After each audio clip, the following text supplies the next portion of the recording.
Good morning. You guys, let me know if you guys can see me okay, hear me okay. You guys know the routine with us here at the channel. My eyes look beady. They look fucking small. Sorry, guys. My eyes are swollen this morning.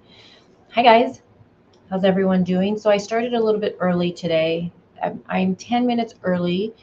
And it's just because I got the little one to school and I was just sitting at the computer and I see some people coming in chat and I thought, let me just pop in and we can chat it up a little bit. Let me say hello to some of you in chat. Hey, Matt. Matt. Let me do it. No. Oh, I thought you would be Matt. Okay. Good to see you, Matt, in chat. Hey, allegedly. Yes, allegedly always comes out with the great things. And Scott, I will look at the message that you sent me. You know, my mornings with the kids, and then I was setting everything up. So I'll look at it afterwards. And Matt, you're from England. Hi, Brandy. She says, hello, CC. CCC, good morning. Well, good morning to you, Brandy, a real southerner. Oh my gosh, we're already starting. Hey, Sandra. Hey, Joy. Do you guys see I have in chat the poll up? Can you guys see it? Because from StreamYard, it doesn't show. So I believe I asked the question of, do you know this case? 59-year-old Debbie Collier, I believe her last name is, from Athens in Georgia. I don't think we've ever covered a case in Georgia, you guys. I think this is our first. So loud and clear. Thanks, Scott. And you guys already know Scott is allegedly in chat, just so you guys know. Hey, Joy.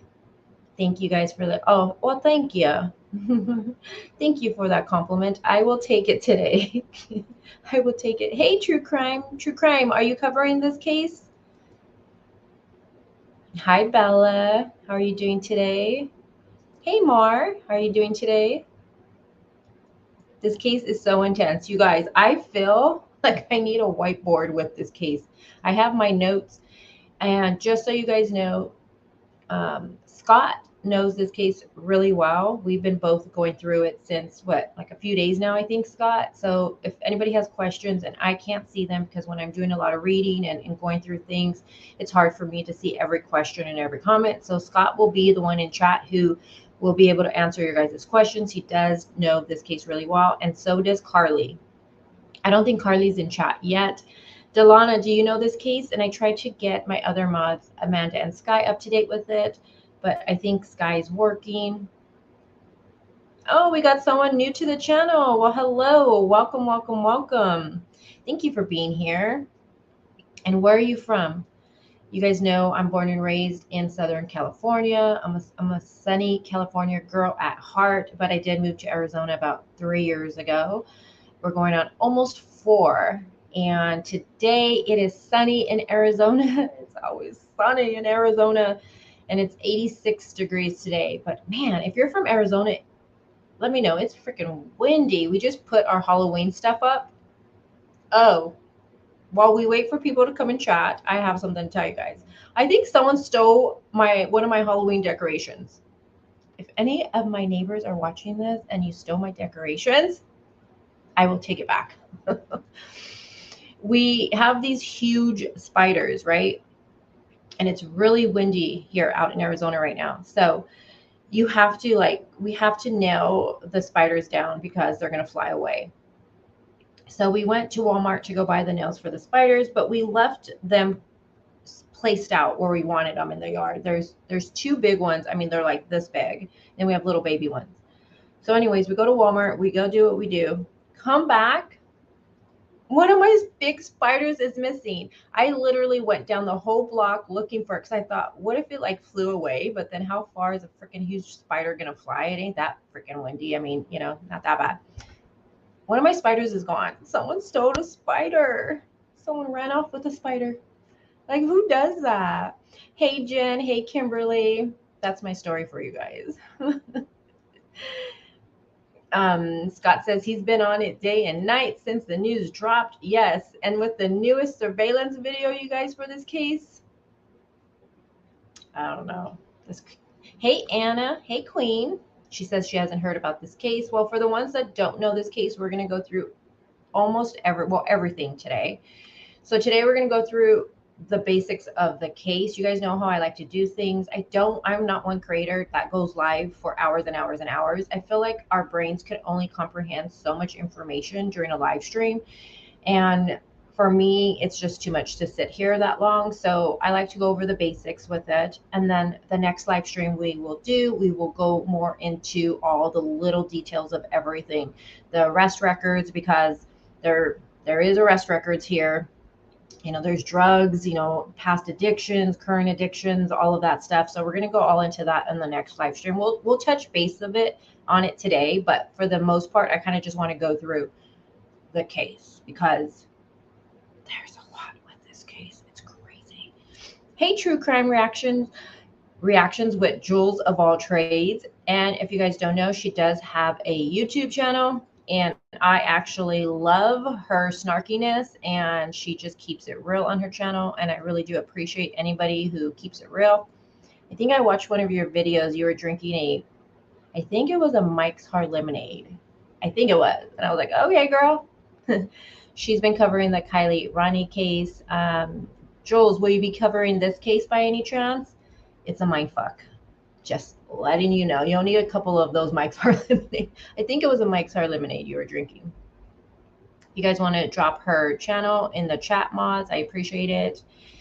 Yeah, this case is crazy.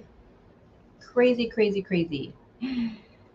Was it even? Oh, it was a Mike's. Okay, I seen that video you put up. And she puts little clips, videos up. So I know a lot of you don't like live streams. You like these little short videos. I personally like both. I like to watch a live stream and I like the little videos. So she does little clips and I think live streams. Hey, Grateful Ed. She's still missing. So you're talking about Jolissa Fuentes. She's still missing. AWP went out there. They searched the waters out there. They did not find her in any of the body of waters. Remember where her phone pinged. And now they're just still searching for her. There's still no sign of Julissa, and that's in California. And there's still no sign of her vehicle, which is extremely bizarre. No sign of her car. So I don't know with that one, to be honest with you. We need to do a case update, just discussion with that, but there's no update. I know AWP was out there. They searched the water, didn't find her vehicle, obviously. And the family is still searching. So I don't know. But what's strange is that, okay, you have one person missing and then you include her car is missing also. So I don't know.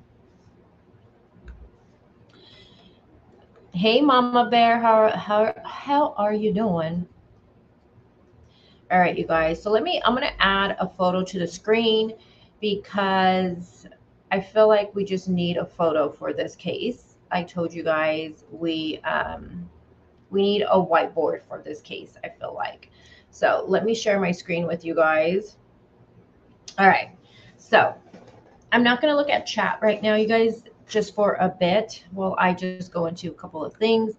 Now, I do want to see how many of you guys know this case. So let me look at the poll I put out into chat. And then, is Carly here yet? She should be popping in. I just want to look at the percentage. Whoa. We look at this and it's taking kind of long, so I'll check back in a bit. All right, so today we're talking about 59-year-old Debbie. I think it's Collier, I believe. Now from Athens, Georgia. Now, a little bit about Debbie. She's 59 years old. She worked for Carriage House Realty as a front office manager, and this is according to the website.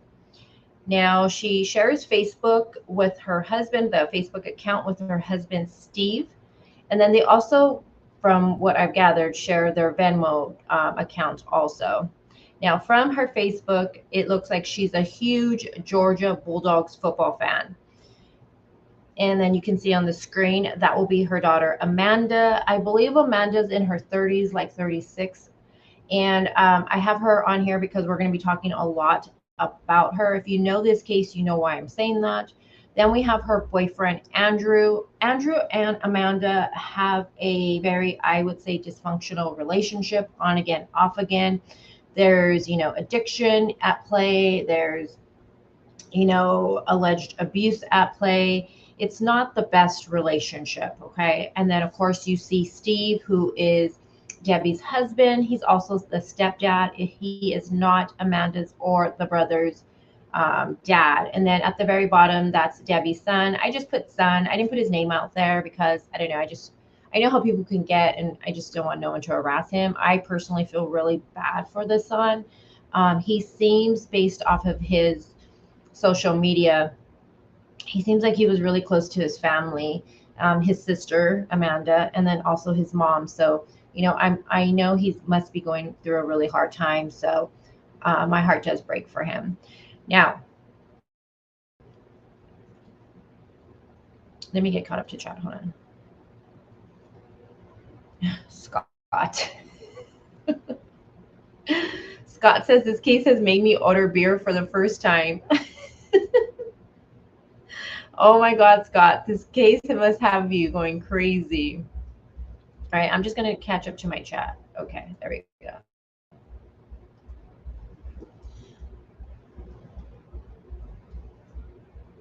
Now, Debbie, she was reported missing from her hometown on September 10th. Now, her daughter, Amanda, she told investigators that her mother's car was in the shop at the time and that she left home in a rented Chrysler Pacifica SUV. Now, this is very important. She said that her mom was only carrying her license and a debit card. Okay. And I say this is important because when we first heard about this case, the one thing I told, hey, there's Carly. All right, good.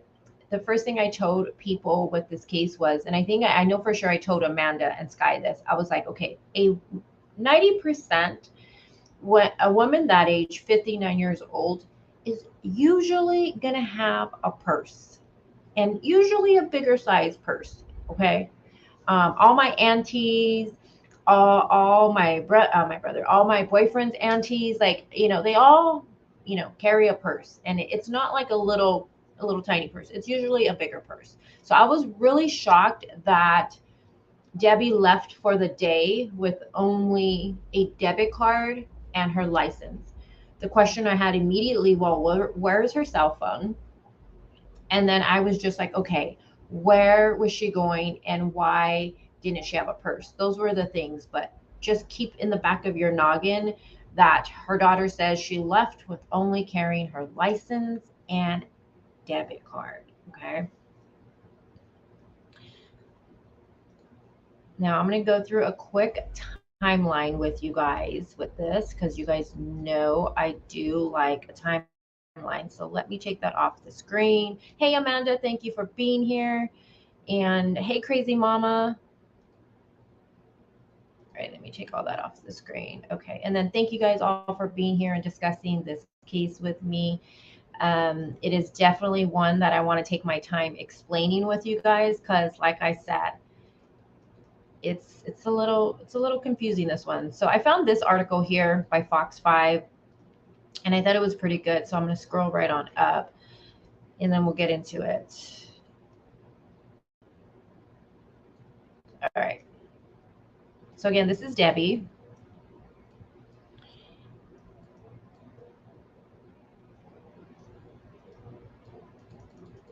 All right. Now, as far as Debbie's husband, he says that he seen his wife when they went to bed, but right before going to bed. So this is according to the police report. So Stephen, he told police he last saw his wife Debbie before going to bed at 9 p.m. on September 9th. He also stated that he does not sleep with Debbie in the same bedroom. They have separate bedrooms they sleep in. And he says the reason behind that is because he snores. Now, I know when I first looked at this case, I personally thought a man and husband not sleeping in the same bed usually isn't a good sign. Okay, I'm gonna give you guys some personal information. My boyfriend's gonna be like, oh my gosh, my boyfriend snores like really bad, but we still sleep in the same bed. But again, I was talking to Scott and he was saying, maybe it's not such a red flag. He kind of understands it from past experiences, he says. So, I guess you can go either way with it. Do you think it's suspicious they don't sleep in the same bed, or you just think you take it as what he's saying because he snores and they just sleep in separate beds? So I don't know. Let me know what you guys think about in the chat about that. I originally thought it was kind of a little just something to put on there that they don't sleep in the same bed. But he says he last seen her at 9 p.m. on September 9th. Now, the next morning, her husband, Steve, he said that he left for work on September 10th, which of course would be a Saturday, but he told an officer he saw the car she was driving at home in the driveway. So she was home at that time. And this would be the rent car. And Steve says that she should have been home according to the police report.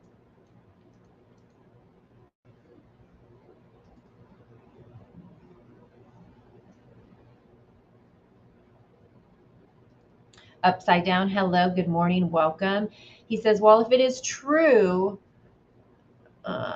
where's that comment? Well, if it is true, she actually went to pay off a dealer, bringing her bag wouldn't be a great idea.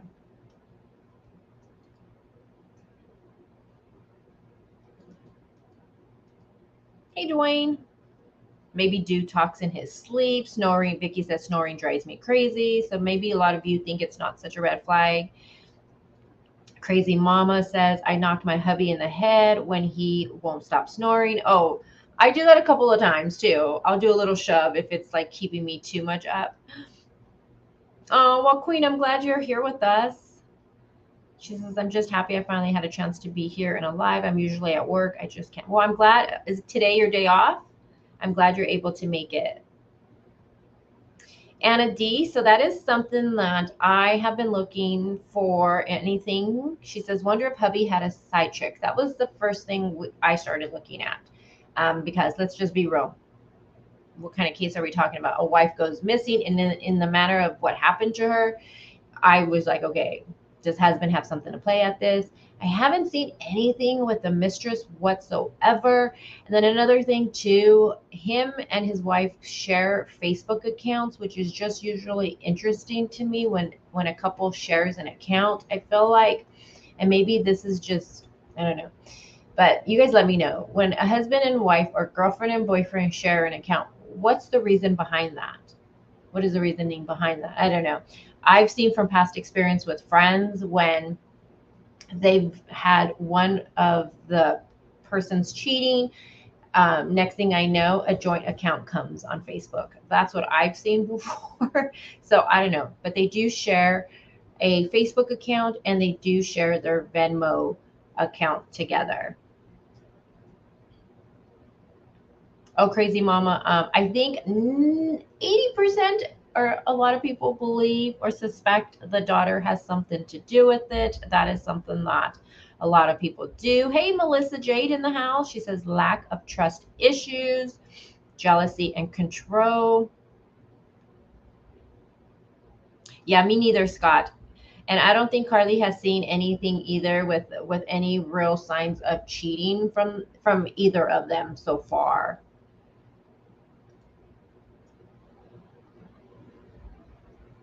Crazy says she sees a lot of people shared Facebook. She says she thinks it's weird, but she does see it a lot. Okay, so now the day Debbie leaves. So Debbie, she takes her driver's license and debit card. And of course, that information is coming strictly from the daughter. Okay. Another thing that pops up in my head that a lot of people are wondering, how did Debbie's daughter know that she left with only the debit card and her license? Was she there at the home when she seen mom leave? Now, investigators haven't said if they know when or if Debbie drove off in the Chrysler Pacifica when Pacifica she was renting from Enterprise. Now, Debbie's daughter Amanda said her mother rented the car because hers had been in a wreck. Now, Amanda told police her mom's driver's license and debit card were the only other possessions she saw missing besides the rental car. Once again, she saw missing. So was she inside of the home? This tells me she was inside of the home, right? So another thing, I'm going to jump ahead real quick. When we watch the surveillance, mom doesn't just have a debit card and a drive. Well, she does. Mom has a big ass purse that she has with her. So it's just interesting that her daughter doesn't mention the purse. And I'm just going to write this down right now. I want to know if the purse was found at the scene. Amanda mentions no purse, and she ends up having a big ass purse. You guys, I think it's a big ass purse. I carry the little ones. Now here is, and we're gonna take a more closer look at the Venmo transactions. I personally have Venmo. I deal with Venmo a lot, and there's a background noise going on my screen. Hopefully it gets cleared up. And we'll look more at all of the Venmo transactions because we have all of them. We took screenshots in case dad made it private, because you could make your Venmo account private. If you have Venmo, make your account private, you guys, because if you don't make it private, any of your friends can go on there and look at your Venmo transactions. So, or even strangers like us. So if you have Venmo, make it private. Now, this is the Venmo transaction. Now, allegedly, Debbie sends this. Okay, I'm going to say allegedly because I personally, I don't think Debbie sent this. I have questions about it, that's for sure. But allegedly, Debbie sends this Venmo payment with this message to her daughter. Now, it says Steve on there, but like I said earlier, Debbie and her husband share accounts, Facebook and Venmo, it looks like. And it says Steve paid Amanda. Now, this is the message that was attached to the money transaction. They are not going to let me go. Love you. There is a key to the house in the blue flower pot by the door. So that's the message that was attached to an amount of $2,385. Now, when you just write that number up, 2385. It's just, Scott, what do you think about this? It's just, at first I thought, is this an address? Is this a pin? Is this a code for something? It's just such a strange amount. 2,385. And I say it's a strange amount because I deal with Venmo so much. And usually when someone Venmos something, it's always rounded up especially if it's a purchase. If something was like $19.25, usually it's a $20 cent. Usually I see come through, it's just 2,385. And Venmo, you can send more than that through Venmo. Okay. I've seen more than that come through. So again, just the amount was interesting to me. I'm wondering if that's all she had available to send, which is interesting because then you literally sent exact amount out, if that makes sense. So if this is all she had in her account, she literally sent everything. So I don't know. Now she sends this to her daughter. Okay. And Amanda said she received the amount of $2,385 on Venmo at 3:17 p.m. Okay, again, on September 10th with the message I just read. They are not going to let me go. Love you. There is a key to the house in a blue flower pot by the door. It is just such a strange message. I got to see what you guys are saying with this one. Oh, so Scott, then you believe that who wrote this? Who do you believe, Scott, wrote this message? Queen says the amount alone would set off warning bells. I mean, think about yourself. Think about you guys. You're going about your day. It's around 3 o'clock, right? And your mom out of nowhere sends you a Venmo amount for $2,385. $2,000 alone is a lot to send to somebody.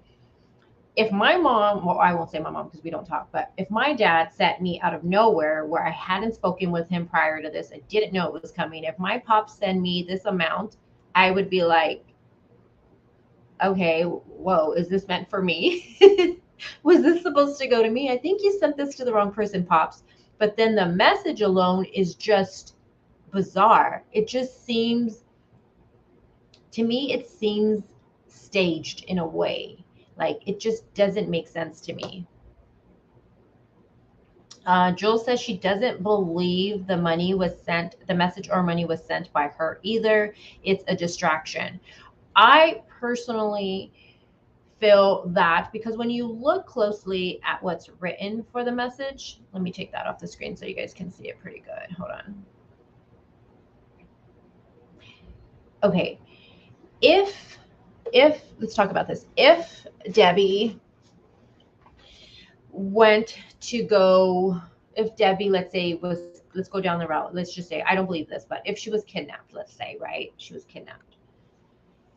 One, why are you going to Venmo your daughter money? If you're kidnapped, wouldn't money be one of the motives to kidnap you? Most likely, maybe, or of course, if they want to do harm to you.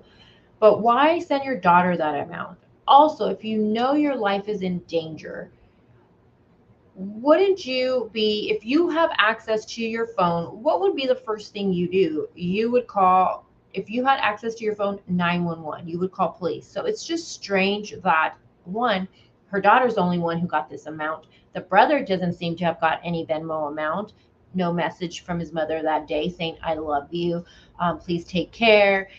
Her husband doesn't seem to have any message sent to him that day regarding this time frame saying, I love you.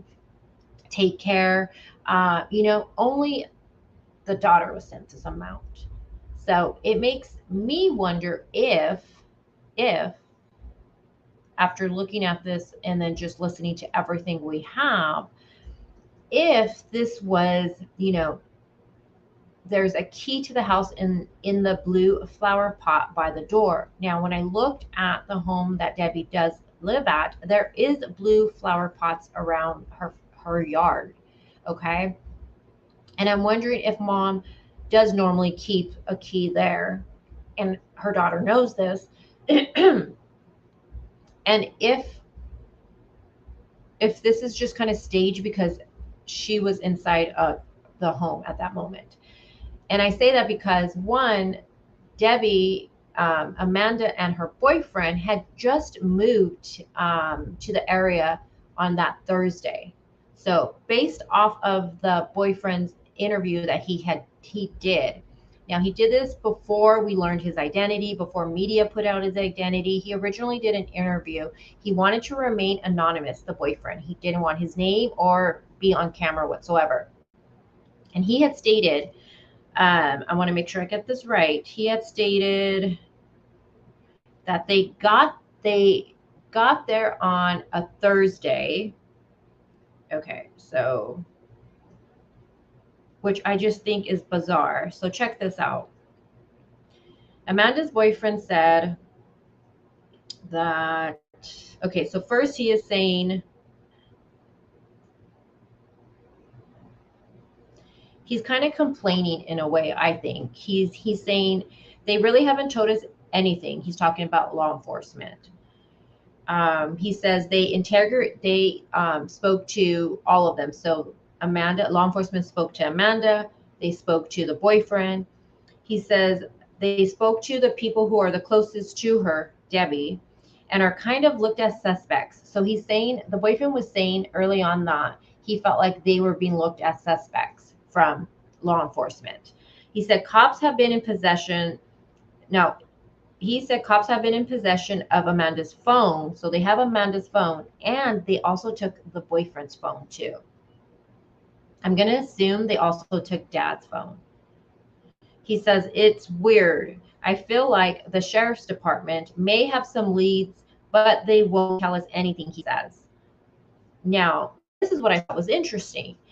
So he says that Amanda and him, they moved to Athens from Maryland just 2 days before Debbie disappeared. They moved there just 2 days before she disappeared. He says, we came back on a Thursday. Her mother brought us lunch on Friday, and then Saturday is when she went missing, he says. So again, they just moved there. We came back on a Thursday. Her mother brought us lunch Friday, and then Saturday is when she went missing. I don't know. I just think that's just something that I thought was interesting. Just the timeline of it is just kind of, it's something that's just sticking in my brain right now. Hey Mandy, how are you doing? Do they have her phone? As far as Vicky's phone, I haven't seen. As far as Vicky's phone, as far as Debbie's phone, I'm not sure about her phone. Scott, do we know if Ellie has Debbie's phone? There is a background noise coming on my screen. Where is it coming from? I apologize if you're wearing earphones. It's coming from something I have up. I have many links up. So if you hear that in the background, I apologize for that, but I hear it and it's irritating me. But they do have boyfriend's phone and Amanda's phone, the daughter. And I'm assuming dad's phone. I believe I seen they had dad's phone too, but for sure, boyfriend and Amanda.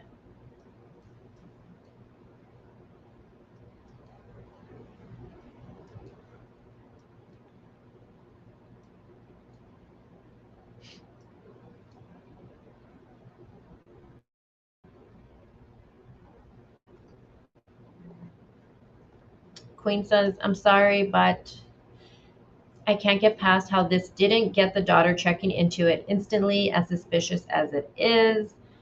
Well, she states that once she got this transaction, that she did go. She says we're going to watch a interview she did. She did say that she did think it was strange, right? I mean, let's be real, it is strange. And that she did go searching certain areas. I believe she drove to near an Alta and some other spots to search for her. But I do think it's interesting because in another article, and I think I might have it up, the daughter states that she didn't know the type of car the mom was driving. But then you're going to go drive and look for the mom and you don't know the car. I don't know. It just seemed kind of bizarre. But I think in the whole time frame, so this transaction came in at 3. Debbie was reported missing at 6, a little after 6 that day by her husband.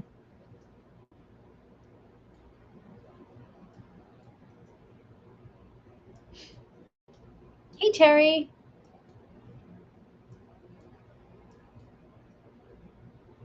You don't hear it, Crazy Mama? It's like a whoosh coming in. It's something I have many links on, so I'm glad if you don't hear it. Thank you, because I can hear it and it's kind of getting me. You guys aren't hearing? Okay, good. Then I'm not gonna let it make me, because in the back of my, like right now, I keep hearing it and it's bugging me and I can hear it going on. I'm thinking you guys can. Upside Down says no. Scott says no info about her phone. Okay, thank you. Yeah, and it's stepdad. Yeah, Steve is stepdad to Amanda and her brother. He is not their dad, and I believe they've been married. I think I seen since like 2013. I think it was. So they've been married for quite some time. Upside Down says, I think her husband was a control freak and sus. Her daughter straightened herself out, and they were trying to get to a good place. Someone trying to set up the daughter. The husband wasn't a fan. Now, there is also, I do want to point out, and I think it's important to state, neighbors said that the day before Debbie would go missing, they heard arguing at the home. We don't know who it was, but that they did say they did hear arguing going on in the home. Now, it is also stated by neighbors that somebody, a young female, would come over on the weekends and they would hear arguing. Now, at first, when I heard this in the very beginning, I immediately thought, oh my God, a young female coming over on the weekend. Who's this young female? Is the dad having an affair? But then I'm like, okay, you hear arguing all the time when this female comes. Doesn't make sense for it to be like a mistress. Usually the mistress, you kind of want to stay discreet with it all. So I'm like, yeah, I'm not seeing it that. I'm thinking it's possibly the daughter that comes over and visits and you hear arguing. Again, that's speculating because they didn't say who it was. They just stated a younger female would come over on the weekend and they would hear arguing. And I think it's the daughter because, the night before also, they heard arguing in the home too. So I don't know. You guys let me know what you guys think about that. That's something else that's kind of strange. The day before she would go missing, neighbors said they heard arguing coming from the house.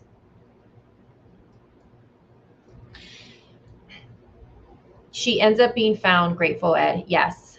And when I get into the details of how she was found is extremely bizarre, especially with the new surveillance video. Okay, so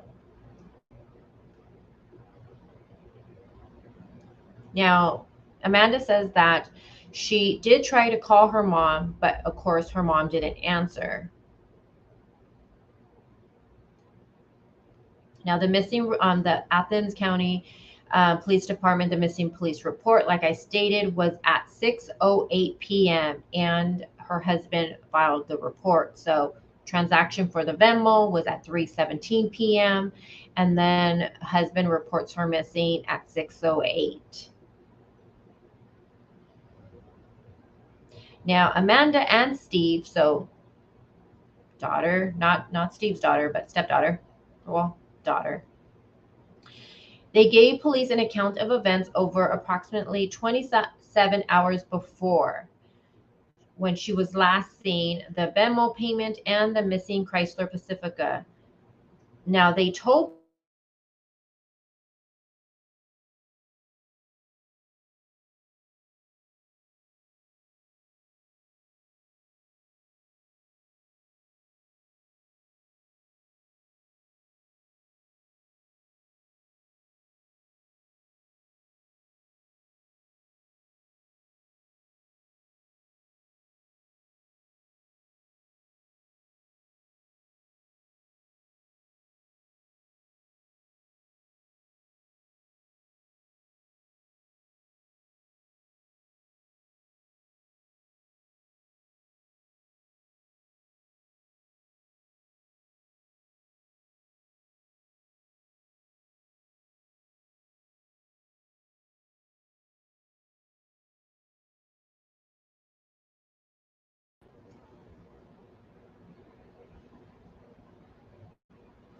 Hold on, hold on, hold on. I told you guys StreamYard is being weird with me today. Hold on.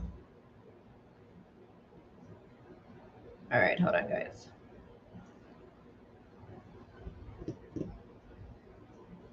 Am I back on now?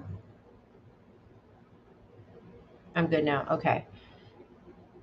All right. Sorry about that. Technical difficulties. Sorry. Okay. Get your shit together, girl. My shit's together. It's StreamYard. I'm hooked up to the modem and everything, and I still have difficulties. Okay.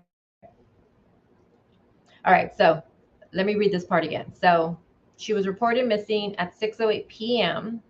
Her husband reports her missing. Again, the Venmo transaction was at 3:17 p.m. Dad reports her missing. Husband reports her missing at 6:08 p.m. Now, Amanda and Steve, they gave police accounts of events over the approximately 24/7 hours prior. So when she was last seen, the Venmo payment, and the missing rental, the Chrysler Pacifica. They told police that it is unusual for Debbie to leave without saying anything. And again, husband wouldn't have been there. He claims he last seen her the night before when they went to bed around 9 p.m. He says they sleep in separate bedrooms because he snores. So that's the last time he's seen her. But when he left the next morning for work, he did say, and I believe it was around 10 a.m., he did say that he did see the vehicle in the driveway. Now, they also told police there was no relatives in the area for her to visit. Police dispatch and family tried calling Debbie's phone, which went straight to voicemail at this point.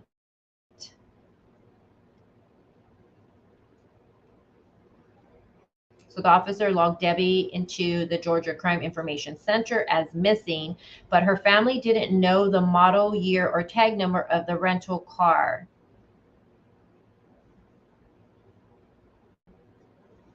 The officers told relatives to call 911 if they hear from her.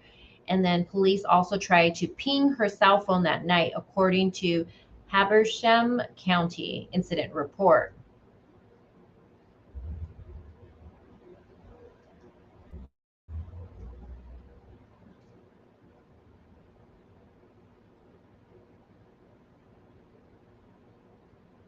Now, an incident report from the Habersham County Sheriff's Office says that Tallulah Follows Police Department officers saw Debbie's rental Chrysler on side of Georgia Highway 15 at around 5 p.m. on September 10th. So, an officer saw her vehicle on the side of Georgia Highway 15 at around 5 p.m. on September 10th. But the officer said it's common to pull over onto that area. Now, the officer may have been unaware the car was the subject of a missing persons investigation since Debbie's family couldn't provide specifics about the car's model or the plate. So I thought that was kind of interesting that they couldn't really give specifics with it. I don't know. At some point on September 11th, a representative with SiriusXM contacted Athens police about the location of Debbie's car off of Georgia Highway 15. Now, sometime before 12:28 p.m., the representative contacted Habersham, am I saying that? Habersham 911 dispatch and explained where the car was. Now, of course, they respond to the highway near the intersection of Victory Home Lane. And this is how they end up finding her car.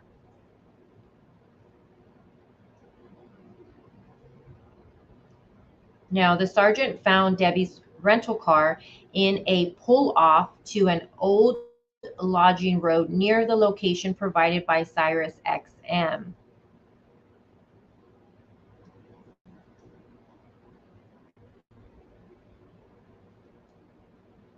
This is when law enforcement initially requested a canine unit, which was unavailable at that time. And then law enforcement requested the Georgia State Patrol aviation team, which said it would respond then.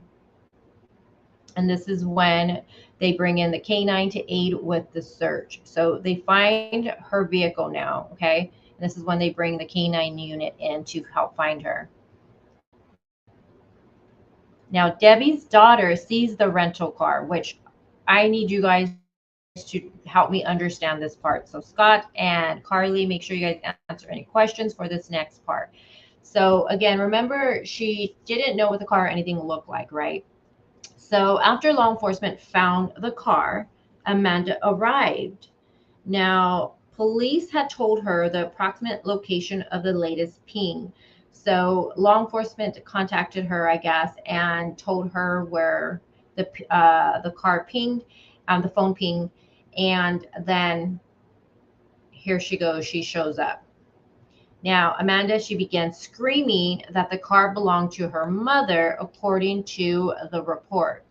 Now, she told investigators that, and this is something that I thought was interesting. She told investigators her mother had no history of mental illness or any unliving tendencies. So, again, no mental illness, or she never, showed any signs of wanting to unlive herself. And if you're new here, unliving yourself, we just refrain from using the S word here because YouTube likes to ding you when you use certain words. So we say unliving here. Now, she said her mother had a bad back, which I thought was interesting to point out. And she says that she couldn't have walked far. So she had to be around there.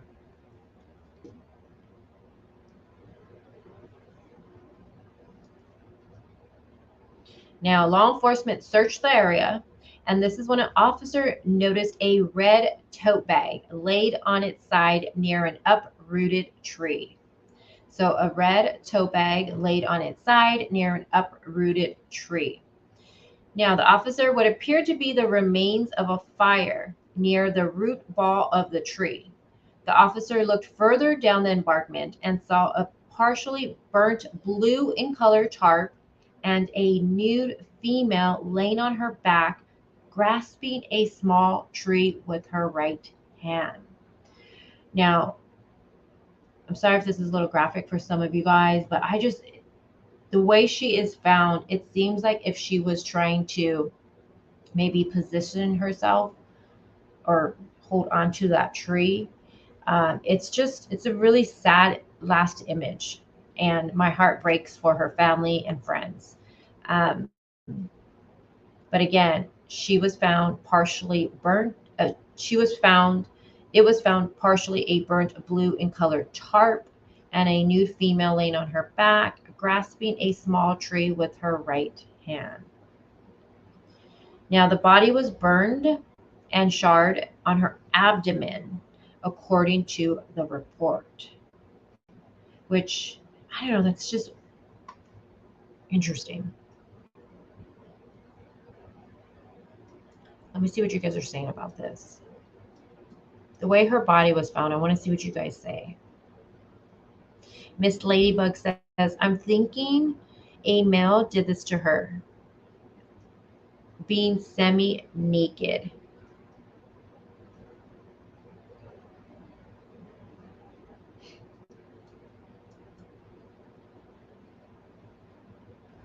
Queen, unfortunately, that is true. It's sometimes, unfortunately, it's either, it's the people closest to you that end up, stabbing you in your back the worst way.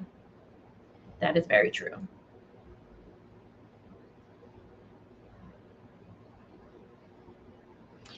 Crazy Mama, she's referring to the surveillance video we're going to look at shortly, but she's saying, I'm beginning to wonder if that was really her because you can't see her face due to the visor. I also thought that too, but I don't know.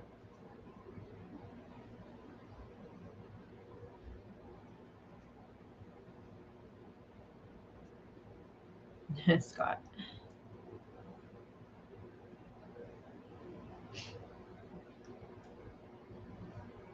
Yeah, it's weird about her tummy area, her abdomen part.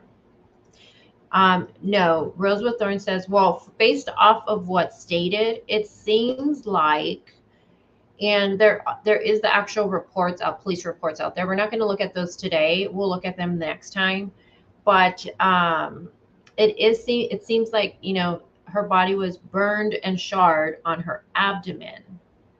And again, this is according to the police report. So the abdomen area, which I don't know that part. I don't know. That's just the abdomen area.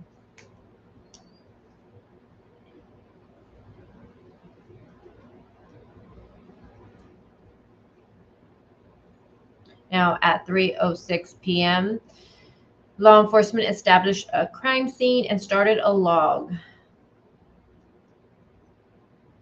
And you can see this would be her vehicle right here. This is going to be the rental. And I want to find out more about the crash she had. Because remember, the reason she had a rental was because she was in an accident. Her car was wrecked, right? That's what the daughter stated. So kind of want to look more into that, get some more information just about that. Just, I mean, it might mean nothing, but just to have, all the pieces of everything. Now, investigators interviewed people closest to Debbie. Now, law enforcement hasn't stated who investigators have interviewed. Well, we do know based off of the boyfriend, Amanda's boyfriend, and what he stated with the media that, he's spoken with police. Amanda has spoken with police. We also know that the husband for sure has spoken with police. And from the boyfriend, he feels like they were being looked at as suspects, he stated. They did take his phone and they took Amanda's phone. Now, of course, still to this day, right now, today's the 27th of September, we do not know anything from the autopsy report. That has not been released. I looked to see for any updates before I went live, and I seen nothing yet with that. So let's now, we're going to watch the daughter's interview. So let me remove that and get my screen ready for you guys. Okay, give me 1 second. Okay, while it's loading, let me see what you guys are saying.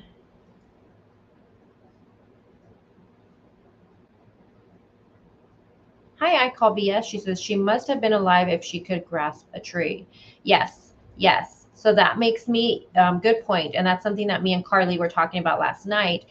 If she was able to grasp the tree, I believe her life was taken, unless it's staged and someone did that and placed her arm like that. But I don't know. But I do think her was taken. She was not. She was not a realtor. She worked for a real estate company. She was a front desk manager.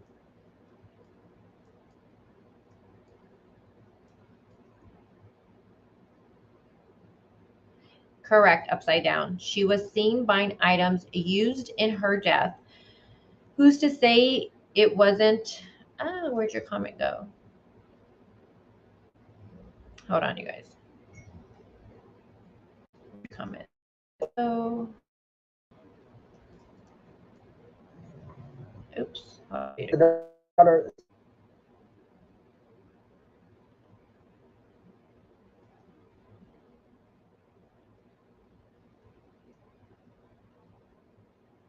on. Hold on.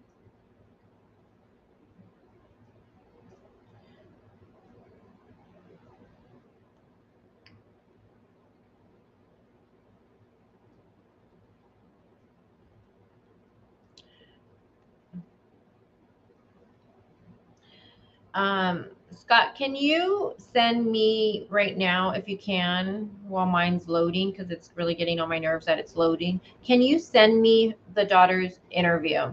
It's from 46. Is it CB 46? C something 46. Can you send me that, please? I'm going to close this. Hold on, guys. Give me a second.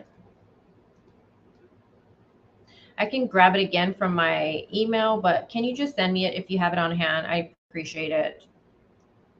While we wait for that, we're going to look at the surveillance before we watch. We'll watch the surveillance right now. Let me just get that over here.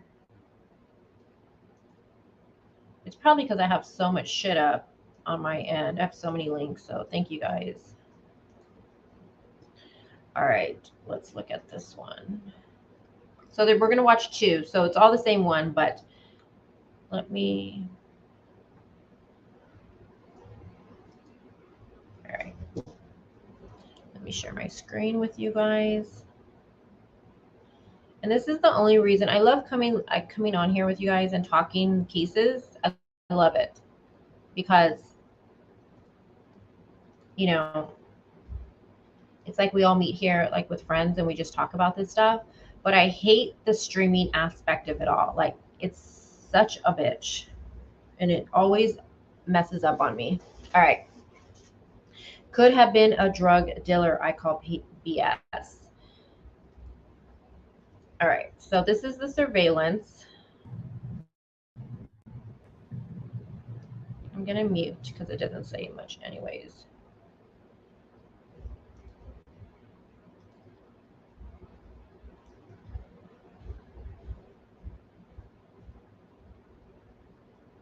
Okay, so these are the items that she is buying. We're going to watch this again right now.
Okay, let's watch that again.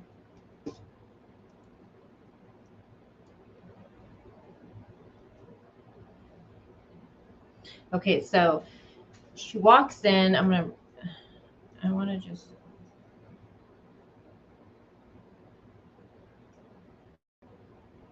I don't know, the way she just walks in and stops right when she gets to the door. I don't know.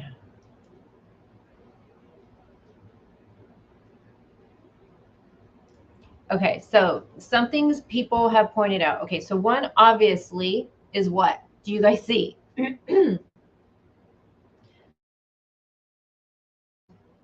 Is her big ass purse. Okay, this is a big purse. So she has her purse. So again, her daughter stating that the only thing missing was a debit card and her license. Isn't that strange? The only thing that the daughter says that she's seen missing from that was missing was debit card and license. Not my mom's purse is gone. It's not there. It was specific debit card and license. But guess what? Mom has a big ass purse that she carries with her. So it's interesting. Daughter doesn't mention this purse. Now she's wearing her what is it, bulldog jersey. And from her Facebook in the beginning, remember I stated she seems like she's a big fan of them. Now, there was a game that day, and I want to give Carly a shout out. Thank you, Carly, for getting all this information for me. She's one of my mods in my chat. They did have a game that day, and it was at 4 p.m., correct, Carly? She is wearing a visor. It looks like some black shoes. And I know a lot of people were saying these shoes look so big, but again, it could just be from the angle and the surveillance because people are starting to wonder, one, if this is even her. Um, but they did have a game that day and it was at 4 p.m. So the Bulldogs did have a game. So you see her wearing her little jersey top, her visor. She has her bag in hand. She's carrying, from reports, it's going to be the key fob for the vehicle. And then let me hit play.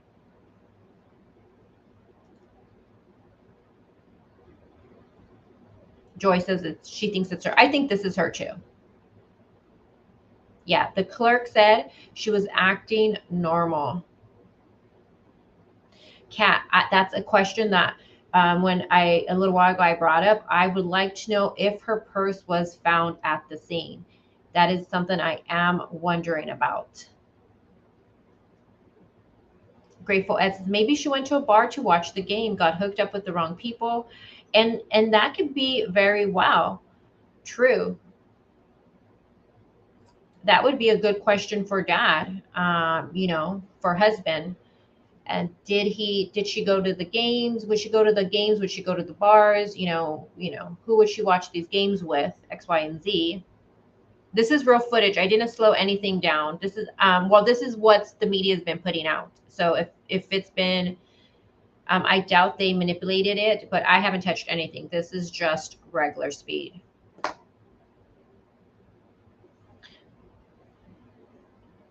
Danielle. she says I have giant feet, so maybe she does too. Okay, so she's gonna walk in.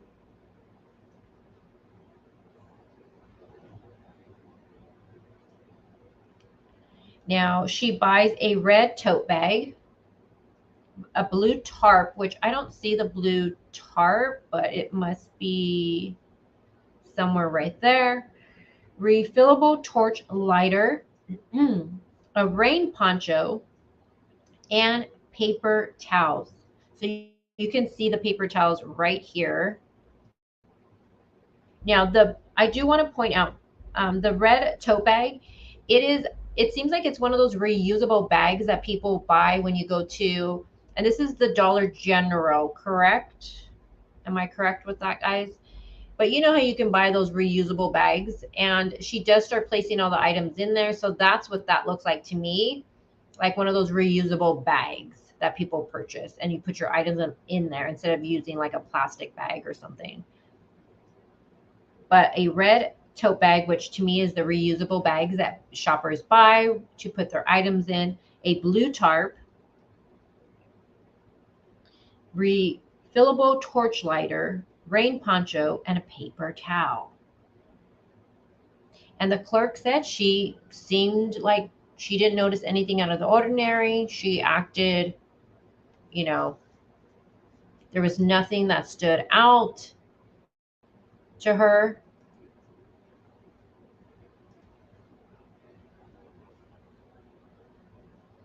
Oh, out there you have to. Okay, so upside down says you have to buy a bag if you forget one.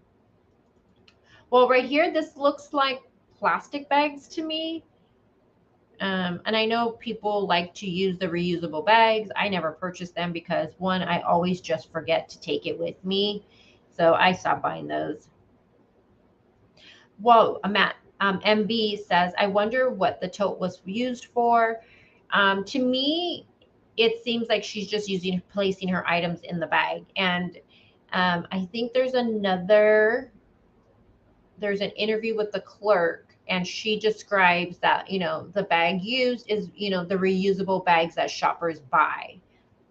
But what is interesting that, at the scene was a red tote. The red bag was at the scene. They seen the blue tarp. Now there's no mention of a rain poncho or a paper towel, but from photos of the crime scene, which I'm going to put up in a bit, to me it looks like a paper towel, a burnt paper towel. So this video has really left a lot of people with questions, because it makes you think, okay, the items she's purchasing, these items are found at the scene.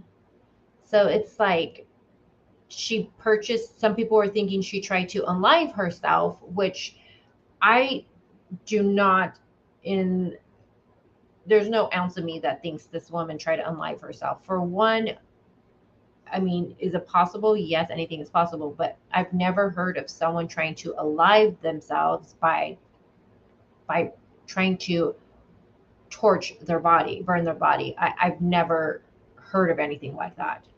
If anything, when someone tries to unalive themselves, they're obviously going through things, right?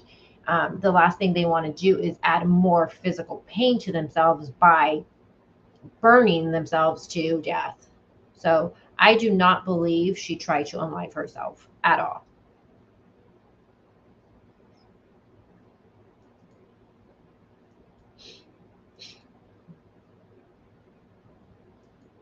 Danielle says, I would report my loved one missing right away. Well, here's the thing with that. You guys, you got to think, this isn't a child who's gone missing. I feel like if your child is missing, then yes, immediately you're on the phone with 911.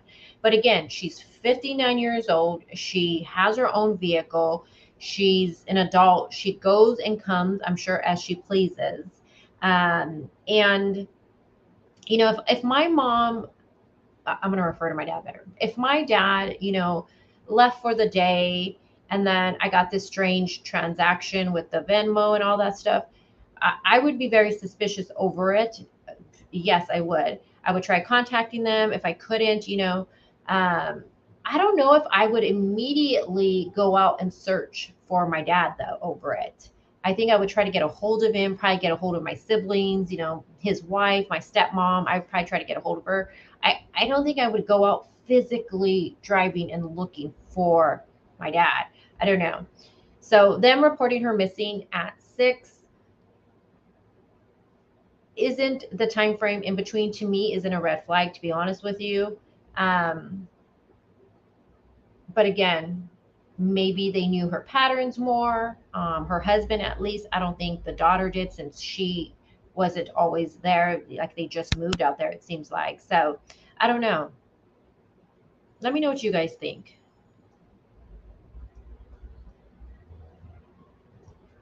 Crazy Mama says they sell those cheap blue tarps. I seen that there too.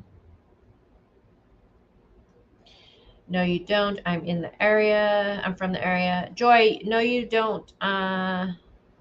Was it something, refresh my memory of what you're responding to? Sorry, I want to know what you're talking about since you're from the area. Crazy says she's always buying those bags. I used to always buy the reusable ones, but then I never would take them. So I'm like, I give up on it. But in California, you got to pay for your bags, right? 10 cents, I think it is, or it used to be in California, you got to pay for your plastic bags. In Arizona, you don't have to pay for them.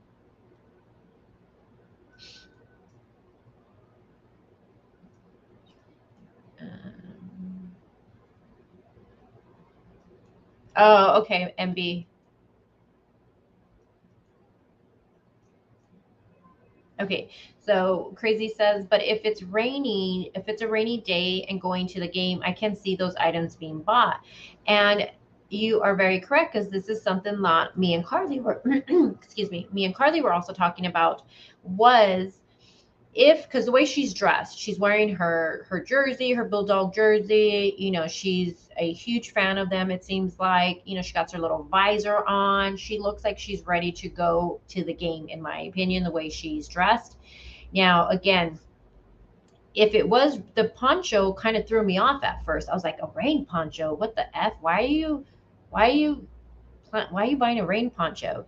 But then again, if you're going to a event where you're going to be outdoors and it might rain, then yeah, that would make sense, getting the rain poncho. Now, from the weather for that day, which again, thank you, Carly, for sending me all of that, it did rain, but I think it rained during the morning hours, I believe. And Carly, correct me if I'm wrong, but during the morning, it did rain. Now, around 3, was it raining? No, but again, buying the rain poncho would make sense to me then if she's planning on being outdoors for an event or something like that. Now, the paper towels, what do you guys think about the paper towels? Paper towels, maybe, I don't know. So red tote bag, blue tarp, refillable torch lighter, rain poncho, and paper towels that she purchased. All right, let me get the other surveillance. It's the same surveillance, but hold on. And again, thank you guys for being here with me and discussing this case. Okay, hold on. Let me share my screen. Okay. Oops, wrong one. This one. All right. Share.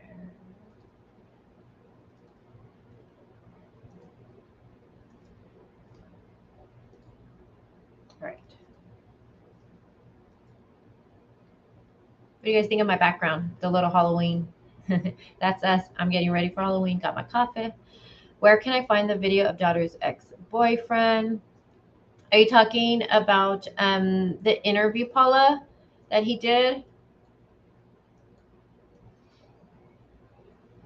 I know the NY Post.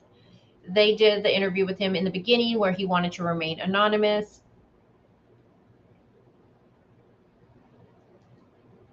Joy says that I think the reason she was so calm and casual is because she knows who she is buying for.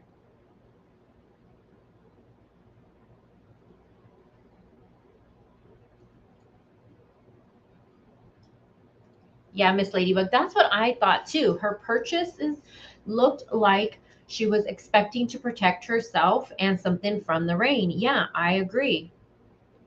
I agree. And also the paper towels, maybe to keep dry.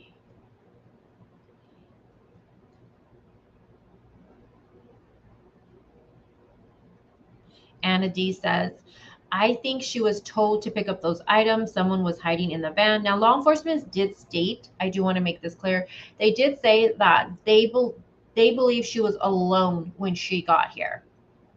Now, I looked at the photos of the vehicle. I mean, someone could have been hiding inside the car, but again, they claim, and this kind of brings me back to Julissa Fuentes' case when law enforcement stated that they have her on surveillance again. coming back into town, and they said they believe she was alone, that there was no one with her. But then again, you don't know if someone was hiding in the back seat, laying down flat, like, you know what I mean? So I don't know. They say they believe she's alone at this time, but then my thing to them is someone could have been hiding in the back seat of that vehicle.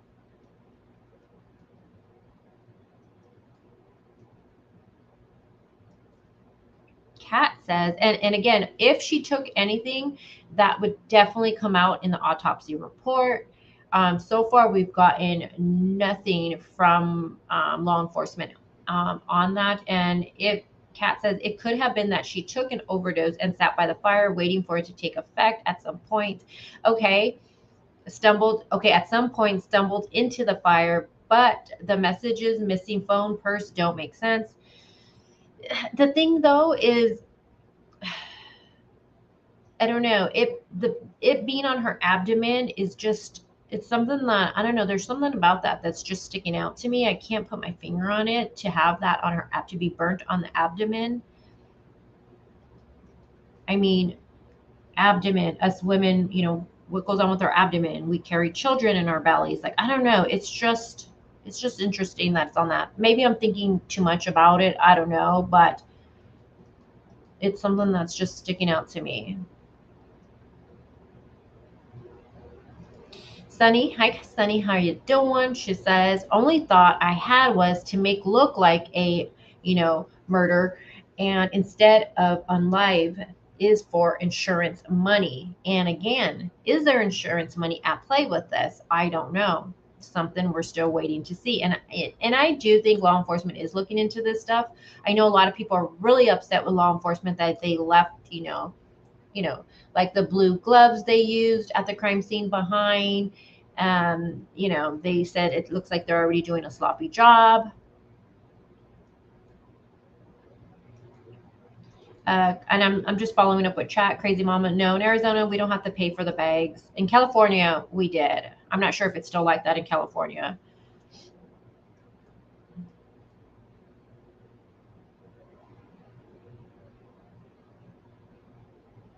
Yeah, true crime. Jules, you're correct. She says, yeah, it looks like her. I do think it's her too. There's no question for me, at least. And then I'm saying that it looks like her, and there's no question, at least for me. But Jules says, I'm sure law enforcement has footage of the rental in the parking lot. Hopefully, anyways. And by now, they have confirmed that car chip read. Yes, definitely. Delana says that she takes a poncho to all her son's games in case it does rain. And Carly says, yes, rain morning, overcast afternoon. But here's the thing, and Carly, you can explain this to chat while I hit play right here. So the game started at 4 p.m. and she was captured on surveillance at 3. Hold on, let me see. I have a screen. I have the times all down. Give me a second. I want to make sure I give you guys. You guys know I like a good timeline. I need my timelines. She left there at 3:09. She left the store. Okay, so 3:09, she left the store, and then at 3:17, she sent the Venmo transaction.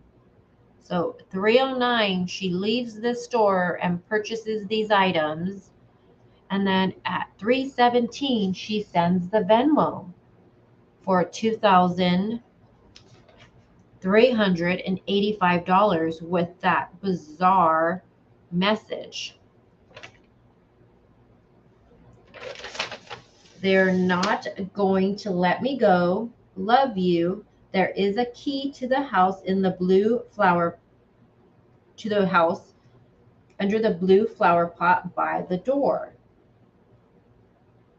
So 3:09, she leaves, and at 3:17, she sends this Venmo.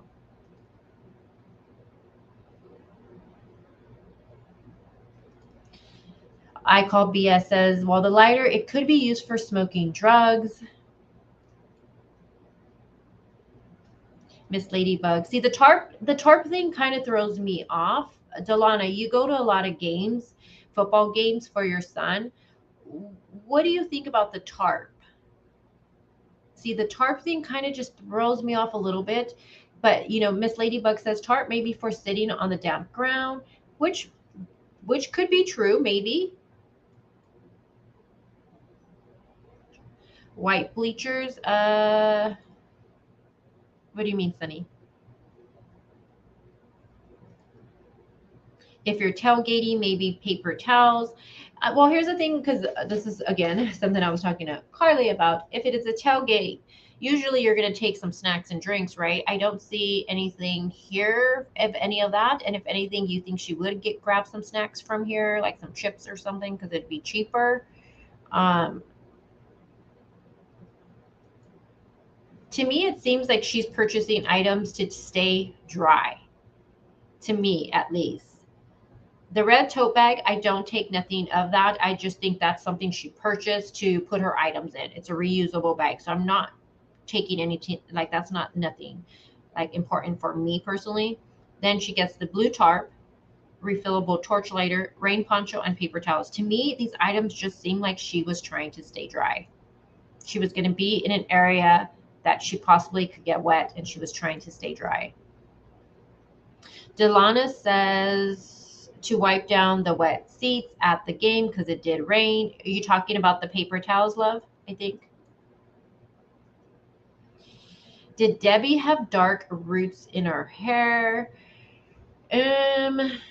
Well, from the photos we've seen, her hair color has changed. So she had dark hair in some of the photos, blonde now. We'll take a look at her photos. Crazy says older peeps get more prepared for things like that. She looked like a game day chick. Paper towels, maybe she was out and needed. And you're right. Older people do prepare really well for certain things.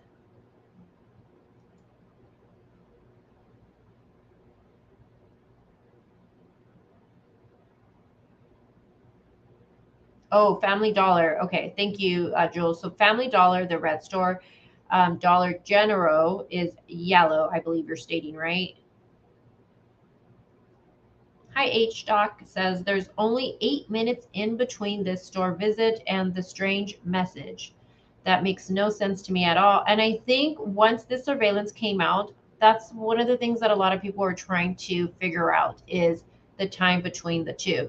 She purchases these items, she leaves here, and then she sends that Venmo amount and that message just 8 minutes later.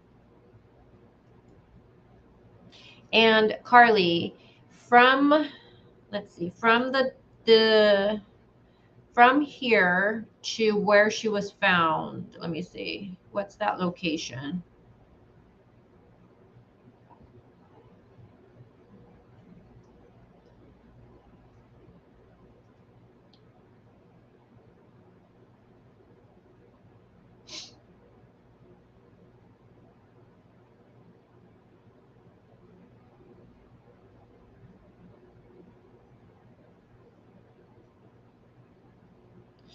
So 33 minutes.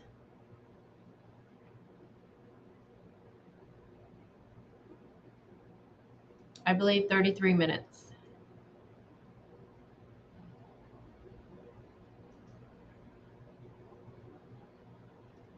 Okay, I'm going to push play and let's watch this one right here.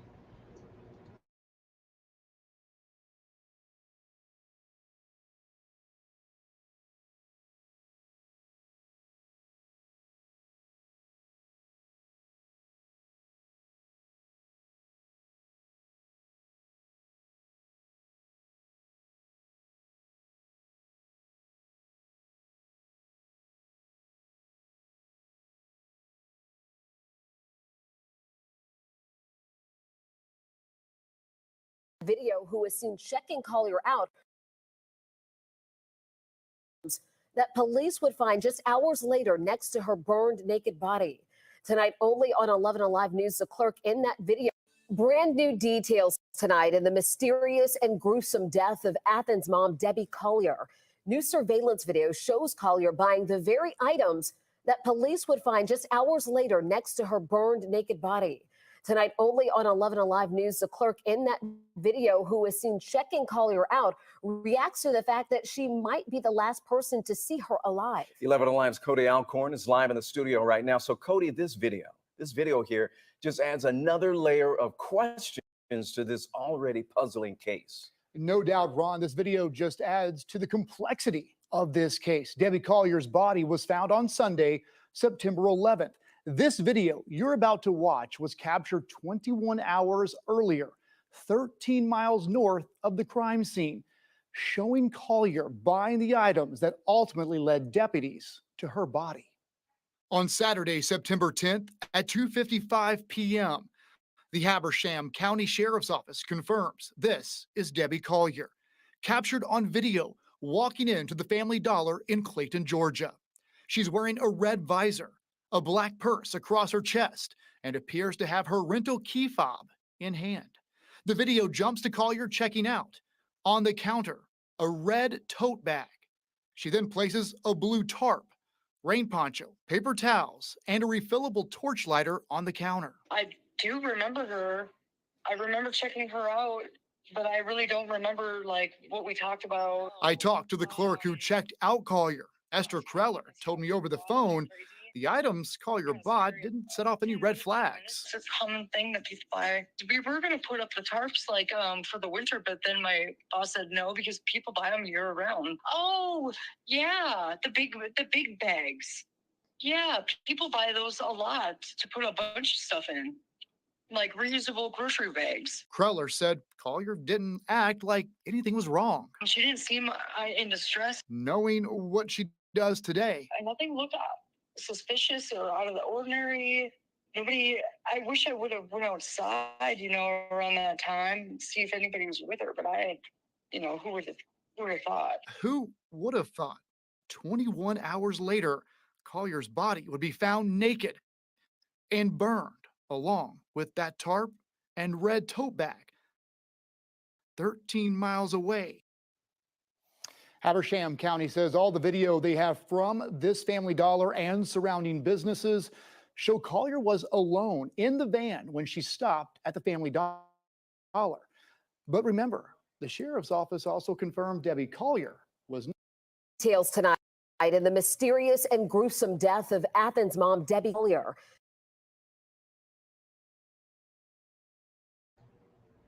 I'm going to play it one more time, you guys, because I want to hear again what the clerk says.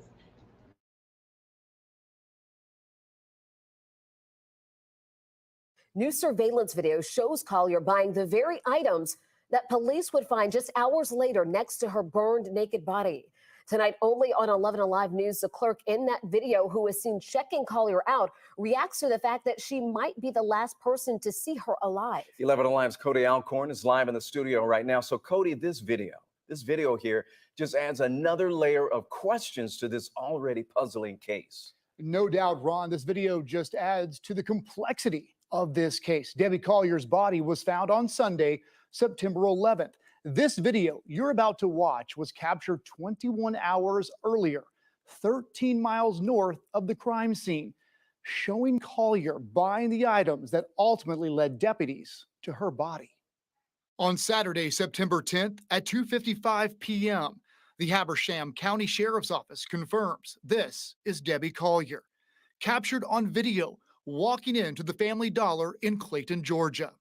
She's wearing a red visor, a black purse across her chest, and appears to have her rental key fob in hand. The video jumps to Collier checking out. On the counter, a red tote bag.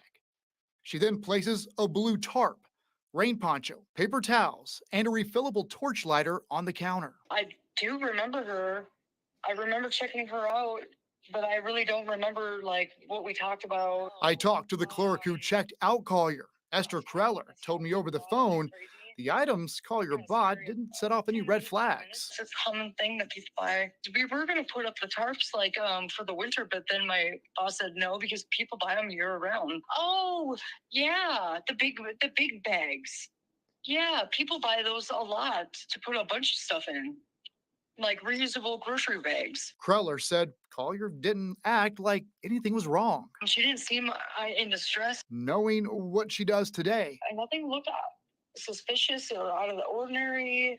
Nobody. I wish I would have went outside, around that time, see if anybody was with her. But who would have thought? who would have thought 21 hours later, Collier's body would be found naked and burned along with that tarp and red tote bag 13 miles away. Habersham County says all the video they have from this Family Dollar and surrounding businesses show Collier was alone in the van when she stopped at the Family Dollar. But remember, the sheriff's office also confirmed Debbie Collier was not kidnapped and did not die by suicide. Man, a lot of moving parts here, Cody. Thanks a lot. And folks, we want to break down the timeline of this new information because, as Cody just pointed out, a very complex case, right? Debbie Collier's husband said the last time that he saw her was around 9 p.m. Friday, September 9th. Now, this new video you just saw places Collier and Clayton at 2:55 p.m. the next day. 20 minutes later, 3:17 p.m., Collier's daughter said that her mom sent her a Venmo payment of nearly $2,400 with a cryptic message saying in part, "They are not going to let me go, love you." At 6 p.m., Collier's husband files a missing persons report, and then the next day, September 11th, at around 12:30 p.m., Collier's rental vehicle was found along with her body nearby.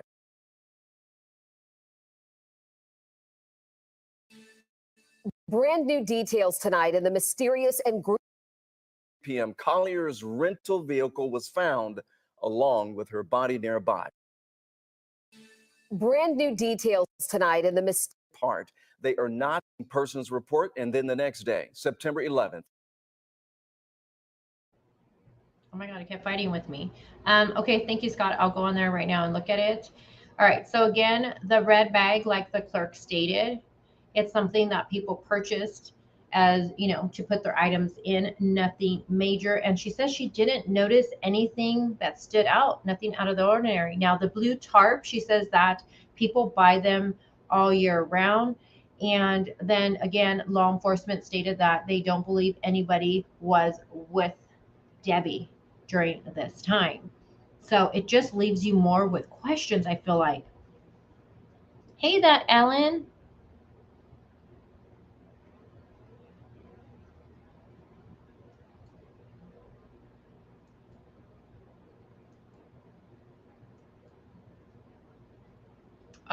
I'll grab it, Scott. I think. Hold on, Scott. Hold on. I think I'll get it, you guys. It's fine. Let me search the group.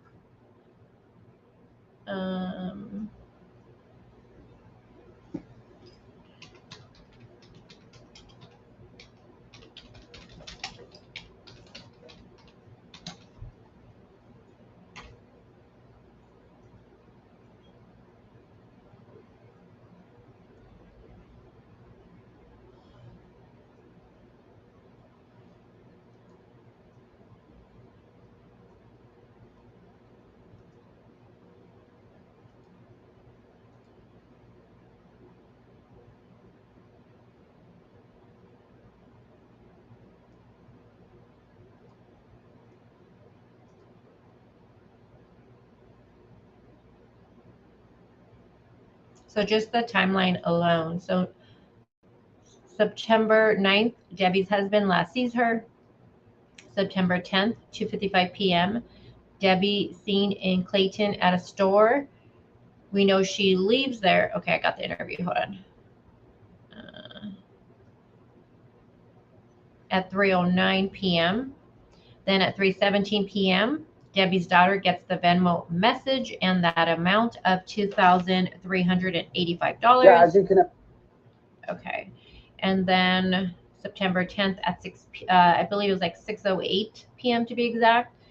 The missing persons report is filed. Again, that's going to be coming from Steve, who is Debbie's husband.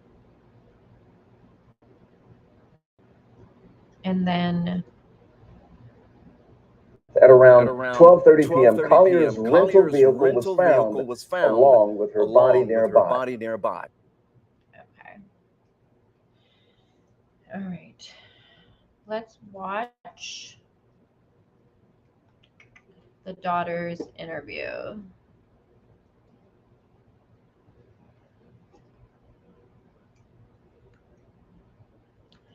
Thank you, Scott, for sending it to me. I'm going to share this one right here. I think it's the full one.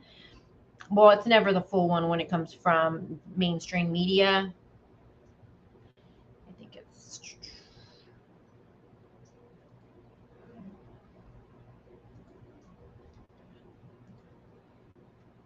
All right. Now for this one, I always forget. I'm going to put play. Let me know if you can hear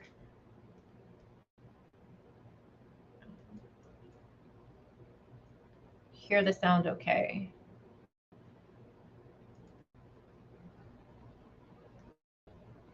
All right, so this is going to be the daughter's interview. Let me know how's the sound. Let me make sure my volume's all the way up. Hold on.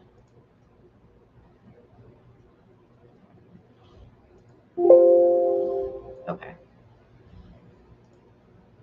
Imagine the daughter still shaken by the loss of her mom. She tells me she knew something was wrong the moment she received that disturbing message.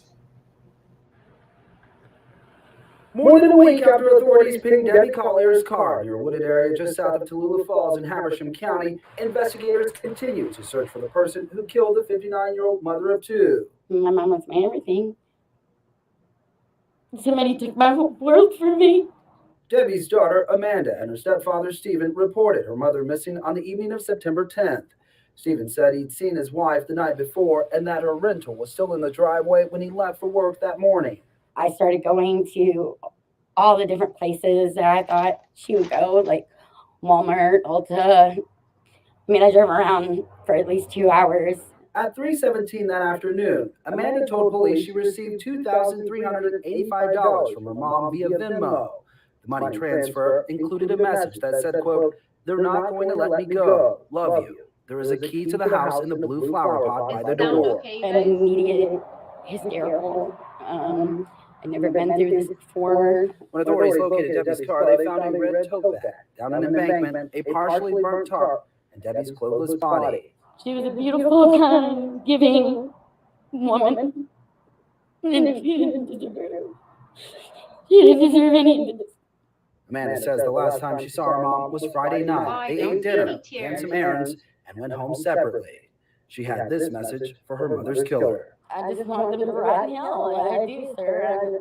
I mean, it's not going to take my pain away. I know it's not. But I want justice for my mom. Hold on. We're going to watch this again. Hold on. So 2 hours. At 3:17 that afternoon, Amanda. My mom was my everything. Area just south of Tallulah Falls. Okay, so the one thing I do want to point out is something that is the sound okay, you guys? Because I'm doing it a different way, so it's fine. Please let me know in chat. Now, Amanda's Facebook, Scott, I know you know this. She stops posting when? Now, Amanda has this arrest in November of 2021 for drugs. And the next live stream, thank you, Grateful Ed. The next live stream, we're going to go through and we're going to look at all the records and everything, all the details. But she has this arrest in November in 2021 for it's drug related. There's an echo.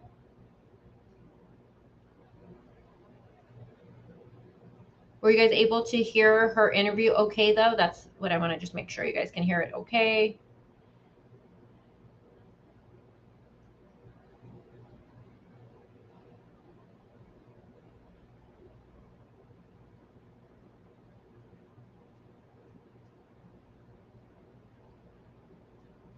Now, one thing people have pointed out in the Facebook group is that they noticed that before, mom would be actively liking Amanda's stuff, and then then after, I believe before November, then it stopped. Like she stopped liking Amanda's stuff. So people started wondering, was mom and daughter close? Did they have a falling out? I mean, she did suffer from addiction and stuff like that. She also has violence on her record with a family member. That's Amanda. She has that on her. Not with mom, but she does have that on her record also. So, unfortunately, when one suffers from addiction, you tend to fight a lot with your loved ones, because your loved ones, they want you to do good. You guys know I'm in my 20s. I suffered from addiction. I know anybody who tried to tell me to do good or to stop, I know it would just send me into this huge rage. Like I didn't want to hear it. I thought they had the problem. I didn't think I had a problem. I was like, I'm just having fun. It's not a big deal. So, I can see maybe a little following out between mom and daughter because of that. Okay, thank you guys. Sounds good. Okay. Crazy. Okay, yeah, I knew you would know. Okay, so crazy. See, Amanda's post through 2022 like an addict. 2 or 3 every month until June for July, August, and September. Yeah, so June, it kind of stopped, right? And we'll look at her Facebook before we wrap it up. We'll look at her Facebook, unless it's private, which I don't think she has it private.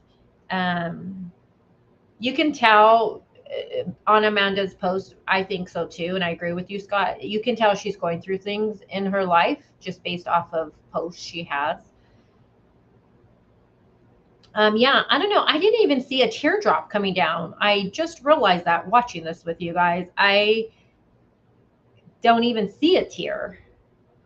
But one thing I do want to point out, she says that she went to look for her mom in areas like Walmart and Ulta. And then one thing I thought was interesting, she says she drove for 2 hours. I would love to know, when did Amanda tell stepdad about this Venmo transaction? What do I mean by that? She gets the Venmo transaction at 3:17 p.m. She says she contacted her mom after that, right? But I want to know, when did she exactly contact stepdad? Was it immediately after? Like, hey, have you talked to mom?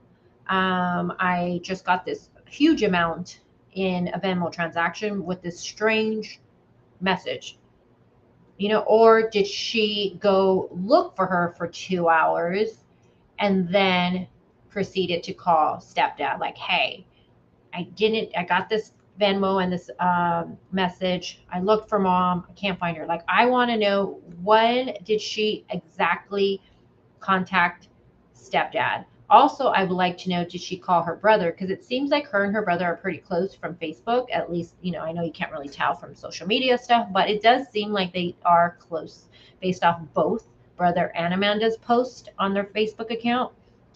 But I do wonder that. And another thing is, this Venmo amount, what happened to it? Did Amanda spend it? Is it already gone? Did she, send it back? What's going on with the money? That's something else I want to know. What happened to this amount? Has she spent that? Is she giving it back? What's going on here? All right, let's watch her interview one more time.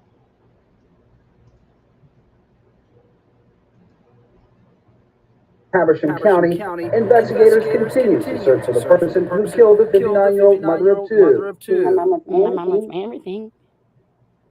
Somebody took my world from me. Debbie's daughter, Amanda, and her stepfather, Stephen, reported her mother missing on the evening of September 10th. Stephen said he'd seen his wife the night before and that her rental was still in the driveway when he left for work that morning. I started going to all the different places that I thought.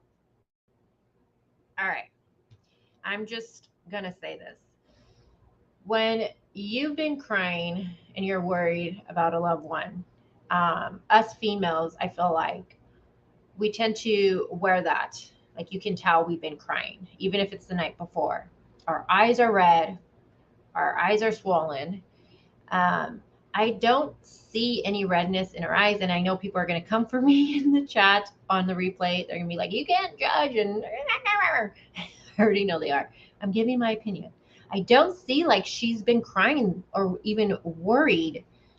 I don't see it in her eyes. She doesn't look exhausted. She doesn't look like she's been crying. Her eyes don't look swollen to me. Her eyes don't look red to me. And I don't see any tears. I am just noticing this. Scott, I don't see any tears whatsoever. She says her mama is everything to her, she says. She would go like Walmart, Ulta. I mean, I drove around for at least 2 hours. At 3:17. It is interesting that she points that out. She drove around for 2 hours because it was 3 hours in total from when she got the Venmo to when a little bit over 3, when they actually reported her missing. Because the Venmo's at 3:17 p.m.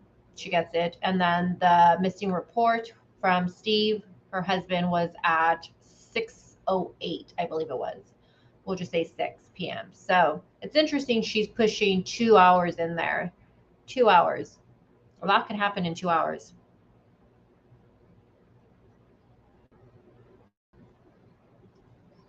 Double audio on the video. What do you mean, MB?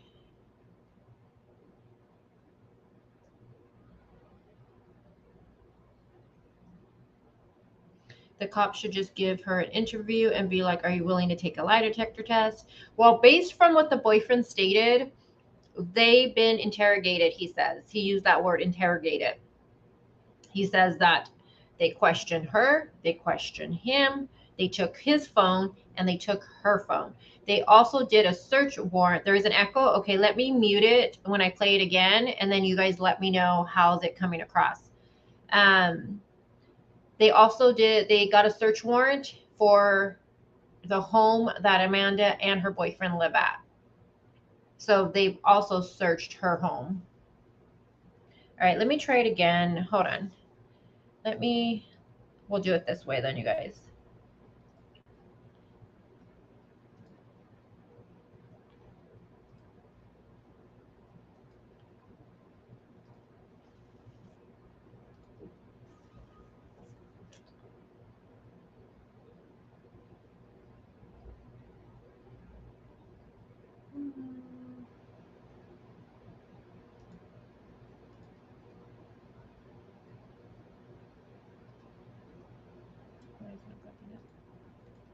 All right, let me try it again.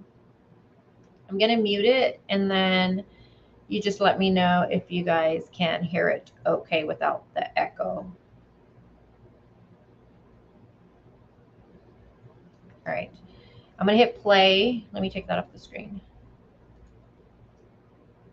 I wonder what they found on the search warrant at the house. Yeah, I know.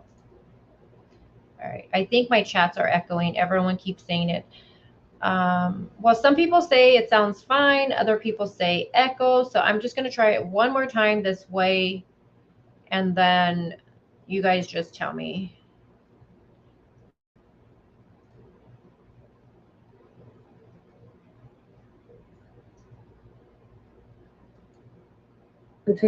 That afternoon, Amanda told police she received 2,000.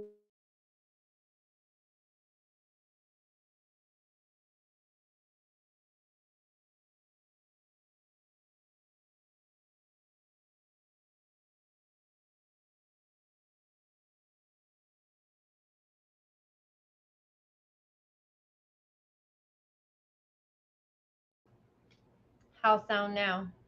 Is that better? No audio now. Oh my God, you guys are killing me.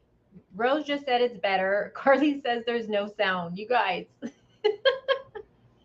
What the freak is going on? Oh. Oh my God. All right, hold on. Some are saying no sound. Some are saying it sounds beautifully. All right, hold on. Let's see. Let me try doing this then. Hold on. Let's try doing this one. So you guys are half and half. Some of you are saying you could hear it. Some of you guys can't. Okay, hold on. Sound is fine. See, Rose says it. Oh my God, Rose, you're the only one who could hear it. Everybody's saying no sound. All right, hold on. Hold on. All right. We're going to do it this way. So it seems like there's more people saying no sound. So we're going to just do this. And again, for the ones that are just joining, thank you for being here with us and chatting this case that has a lot of us with questions. All right, we're going to do this. All right. Where am I? We're going to close this one out and do this. All right, this should be good now, you guys. This one should work good.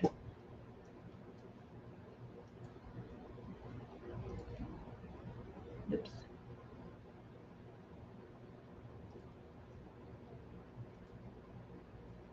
It was good, but then it had no sound. Okay. Okay, well, we're going to do it again. I'm digging the pink pumpkin. I know. I like that. I seen that on the... Okay. I seen it on where I make my thumbnails, and I was like, ooh, that's perfect. So you got a telephone, you got coffee, you got a pumpkin. All right, let's try this again, you guys. Now this sound should be good. So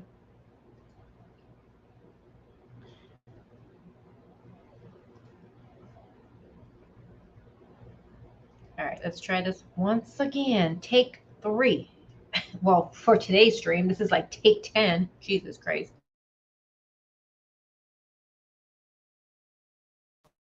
Yeah, as you can imagine, the daughter is still shaken by the loss of her mom. She tells me she knew something was wrong the moment she received that disturbing message. More than a week after authorities pinged Debbie Collier's car near a wooded area just south of Blue Falls in Habersham County, investigators continue to search for the person who killed the 59-year-old mother of 2. My mom was my everything. Somebody took my whole world from me. Debbie's daughter, Amanda, and her stepfather, Stephen, reported her mother missing on the evening of September 10th. Stephen said he'd seen his wife the night before and that her rental was still in the driveway when he left for work that morning.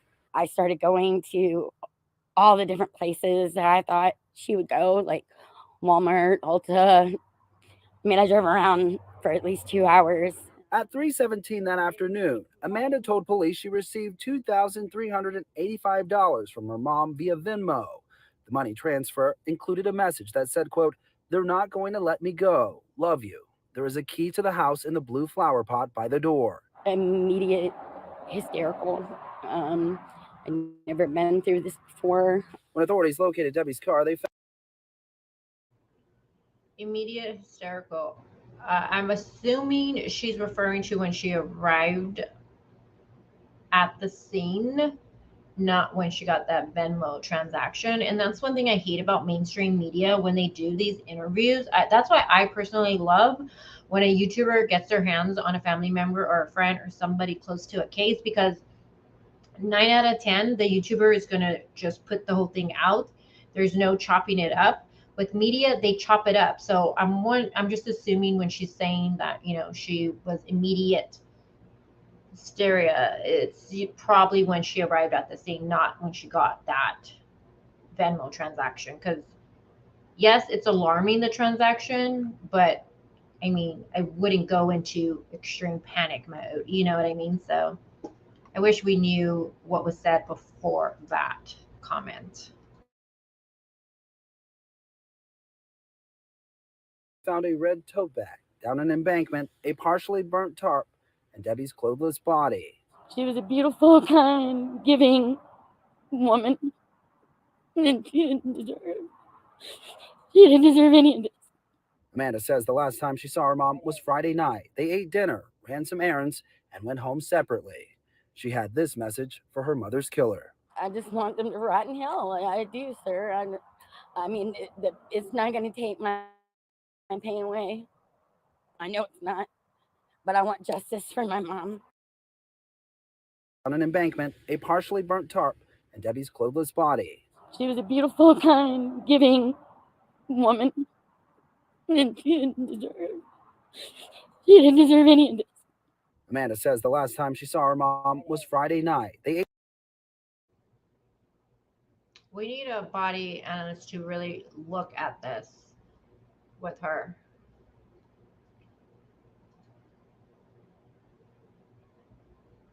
I mean, seriously, I mean, I need to shut up.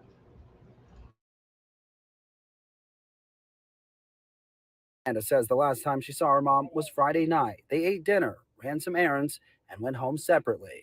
She had this message for her mother's killer. I just want them to rot in hell. I do, sir. I mean, it's not going to take my pain away. I know it's not, but I want justice for my mom. Haversham. Let me go. Love you. There is a key to the house in the blue flower pot by the door. Immediate hysterical. I've never been through this before. When authorities. I never been through this before.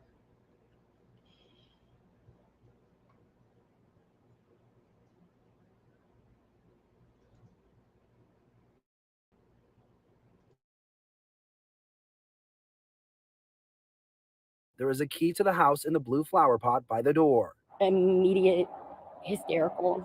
I've never been through this before. When authorities located Debbie's car, they found a red tote bag, down an embankment, a partially burnt tarp, and Debbie's clothless body. She was a beautiful, kind, giving woman, and she didn't deserve any of this. Amanda says the last time she saw her mom was Friday night. They ate dinner, ran some errands, and went home separately. She had this message for her mother's killer. I just want them to rot in hell. I do, sir. I mean, it's not going to take my pain away. I just want them to rot in hell, sir. I do. I don't know. And I hate that this one right here that we're watching puts that over her face. I'm going to have to get the original one I had. I don't know. What are you guys thinking with this interview? What are you guys thinking? It stops right there.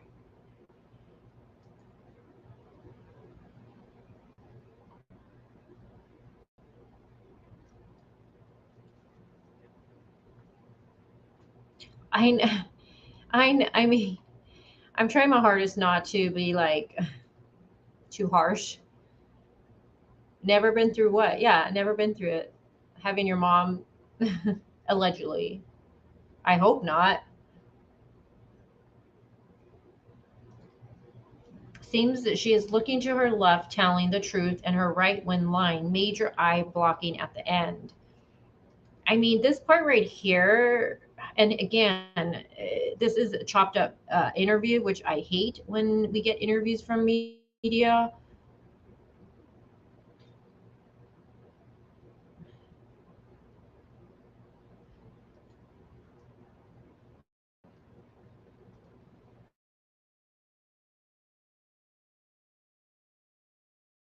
Flower pot by the door. Immediate. Let me go. Love you. There is a key to the house in the blue flower pot by the door. Immediate hysterical. I've never been through this before. When authorities located. She blinks a lot right there when she says that. Like her blinking is like rapid.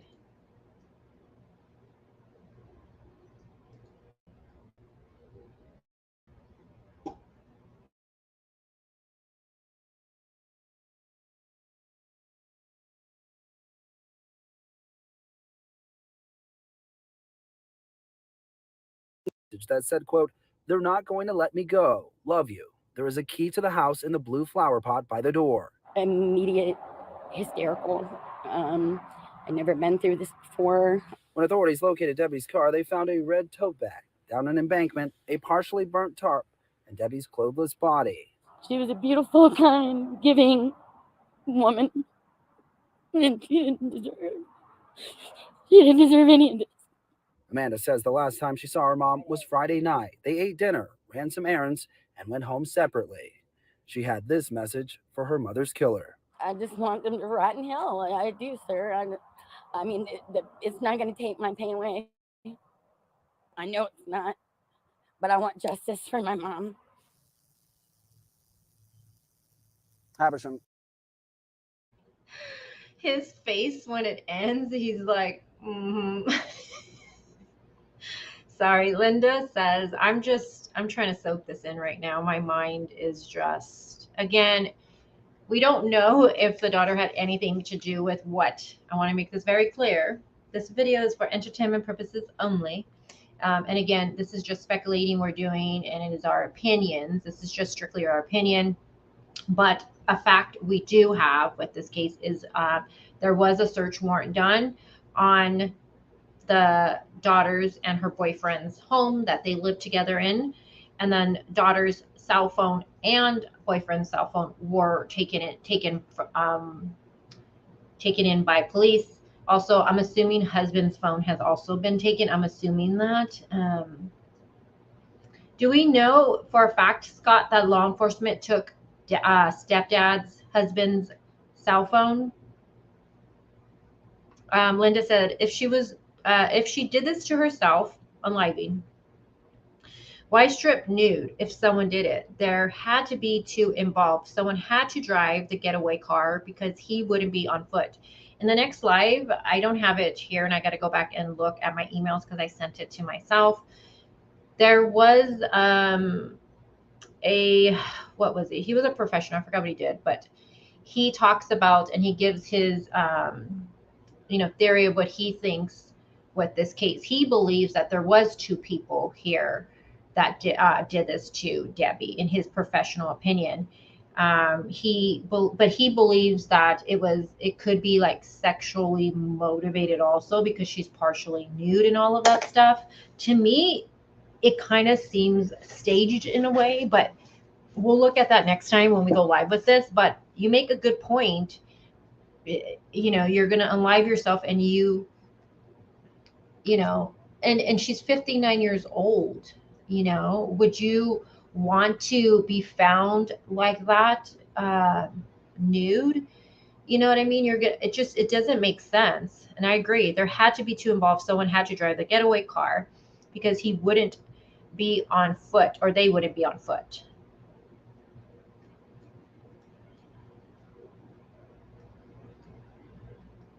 Joy says, so fake. So what do you guys think? Put it in the chat. Do you guys trust what the daughter is saying right here? Do you think it's being sincere? And again, I don't think the daughter physically, my opinion, did this to her mother physically. But I do question that she might know a little bit more than she's stating.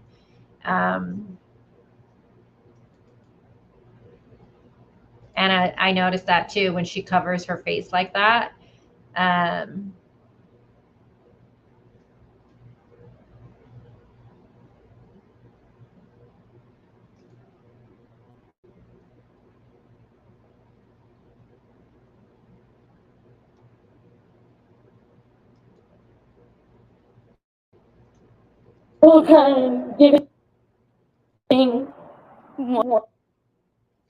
just don't see any tears. No tears, you guys. Her eyes aren't even balling up with tears. Are you freaking kidding me? I don't even see her eyes getting watery. I don't see her nose turning pink. I don't see her getting a little flush. When you start to cry, ladies, come on. Your nose starts to get a little bit pinkish looking. Your eyes start to water up. I don't see any of that. I don't even see the eyes watering up, you guys. I'm sorry. I'm just, in my opinion, I think this is all fake with her emotions here. I do. That's my opinion. Not a professional, but I just don't. Roxanne says she's trying to cry.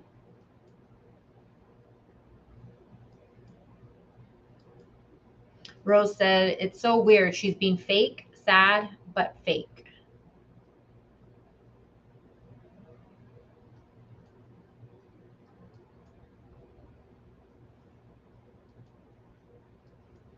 And we all know that everyone deals with emotions and stress and all their stress and all of that differently. Okay.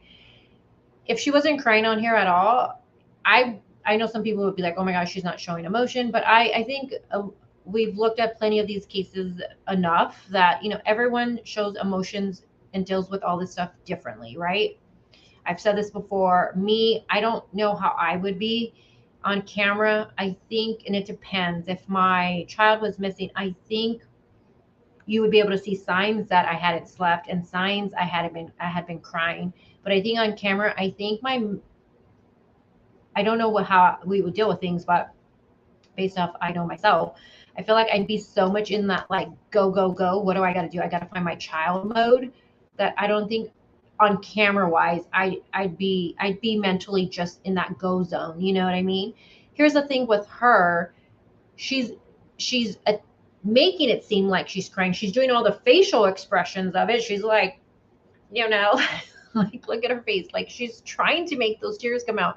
But baby girl, there is nothing going on though with it. There's no pinkish in the nose. There's no eyes watering up. I mean, she's wiping her face like if she has tears all over the place. And girl, there's nothing coming down.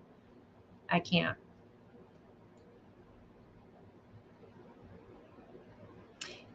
MB, very good point. He says, interesting how so soon she describes about herself. Yes, her feelings, and focuses more on how she feels than her mom must have suffered. Yes, good pointing that out. Good. Linda, well, I'm with you on this. I felt like I knew what I was thinking, but then I keep going back that the surveillance of it now is just, you know, the items she bought are the items that were found where her body was discovered. So that's kind of interesting. And then also the time frame from it all. Leaves the store at a little bit, what was it, 3:09, I think I said. And then 3:17, she sends that money and the message. So it's kind of like, what the fuck? By by by six, her phone was already going towards voicemail.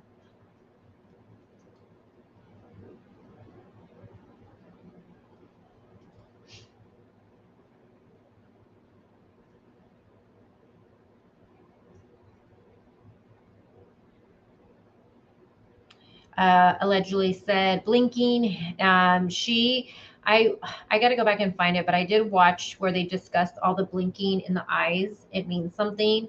I got to go look all that up again. But he says blinking, hands in pockets, side to side, sides, hands together in blocking mechanism, micro expressions uncontrolled, looking away is projection, distraction, meaning I don't want to be here. Sherry says, I like your name, Sherry. In Sherry's opinion, I love that. She says, she is showing signs of deception. I love your name. Upside Down says, I have a hard time judging people when they're grieving in situations like this. They're caught. So true, very true. No clue how I would react. Very true. Getting past the shock is difficult. And I agree with you 100% on that, Upside Down. But here's the thing that I just am having a really hard time with her is that she is projecting like she's extremely emotional and she's trying to cry. She's giving us all of that. But yet there is nothing coming out of those eyeballs. Not even a little baby water tear. Nothing. So if she would have just been standing here, not giving us this, I'm emotionally kind of, projecting that, like I'm so emotional all over this. If she would have just been standing there talking about it, then that's one thing. But it's that she's projecting this, like she's crying and all this stuff and wiping her face, and there's nothing there. Like so that's what I'm having a hard time with this particular interview right here, is there's nothing. Mama Bear, her face says it all.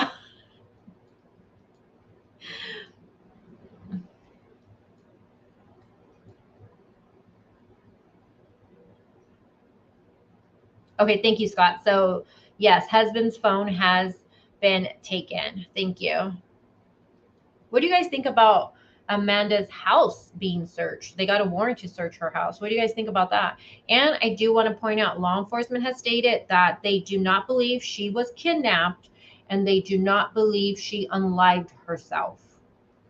So they don't believe she was kidnapped and they don't believe she unlived herself. Law enforcement does not believe those things. She did purchase the tarp. Cause of death will be telling. Very true. Hi, Activia. How are you? Carly, I haven't seen anything from law enforcement stating a time frame of that. They are not even doing comments. I've seen with certain media outlets because this is an open investigation and they're pretty much just keeping everything very close to the vest with this one. But I'm going to call it right now. I think there will be some major moves with this case within this week or next. I think by next week, I think this case, there's going to be an arrest. That's my opinion. Kind of like with the Eliza Fletcher case. That case, it was constantly, there was things happening, especially if you're in the groups, because sleuthers, they start putting shit out really quick. There was stuff going on with that case like this. And I said this case would be solved within the week. I feel like that with this case too. I feel like this case is going to be solved by next week. Not solved, but there will be an arrest at least by next week.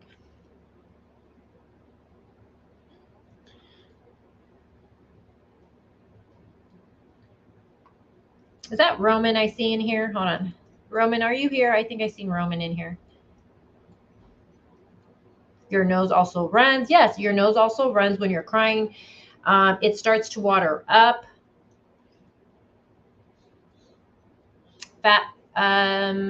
Fast blinking is a sign she is lying. All right. Pin what, Scott? Okay, thank you.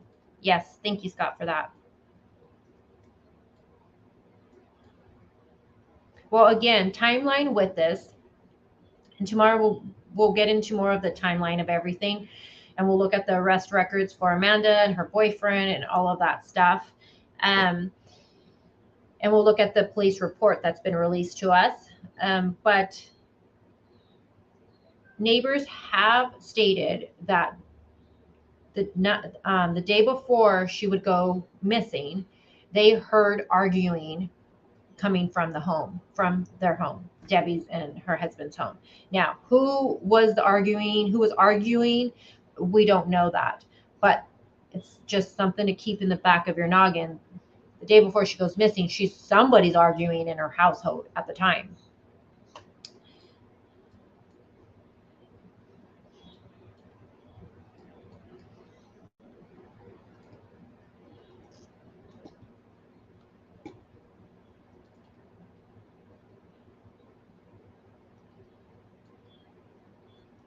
All right, let me show you this photo.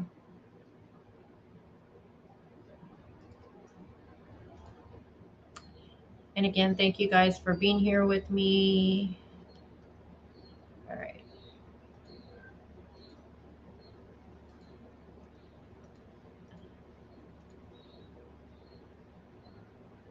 Okay. Let me take that off the screen. I'm going to take that off the screen, Scott. She's wiping her fake ass tears. There is no tears coming down, crazy mama. All right. So this is an actual photo from the crime scene here. Now, this is a blue glove that, law enforcement used. It was left behind. But this right here, okay, so you can see, let me zoom in really big. Let me make it like this, you guys. All right, let's see. That really doesn't make much difference, but okay. So a blue glove that law enforcement left behind. And then this right here, can you guys see my mouse? It's like a red rope or a red string of some sort right here.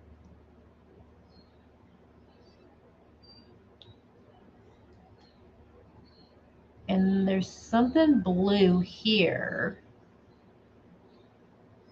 And there's, okay, so this, whatever this is, looks like it's right here too. I don't know what that is. Now, I don't know what this is either. It could be, this could just be trash, this item here. Okay. I'm just pointing out there are things right here on the screen that you guys are looking at.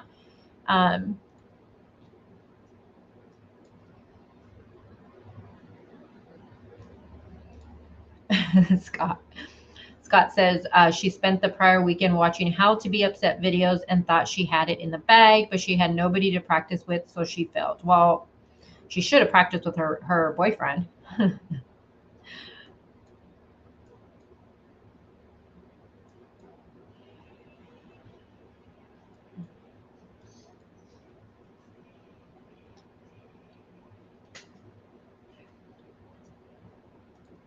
Yeah, Linda. So, like I said in the very beginning, Amanda and her boyfriend, they've had like an on and off again relationship, and it is dysfunctional for sure. There are abuse, and then there is also addiction on both ends, and yeah.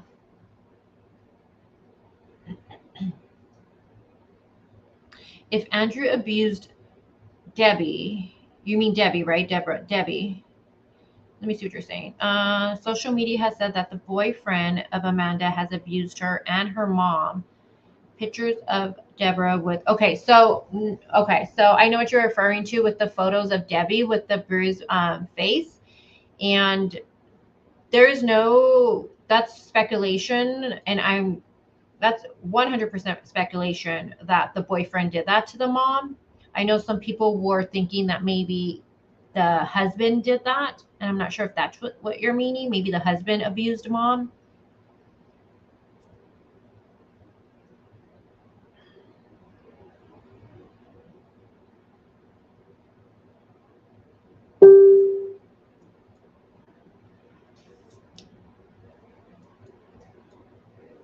Oh, H Doc says that he is starting to think it might be the daughter in the family, a dollar store, not Debbie.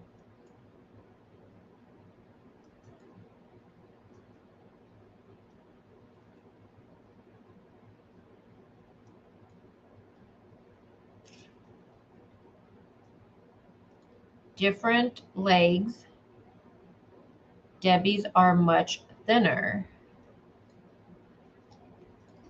Her chest has the same look as the woman entering the store.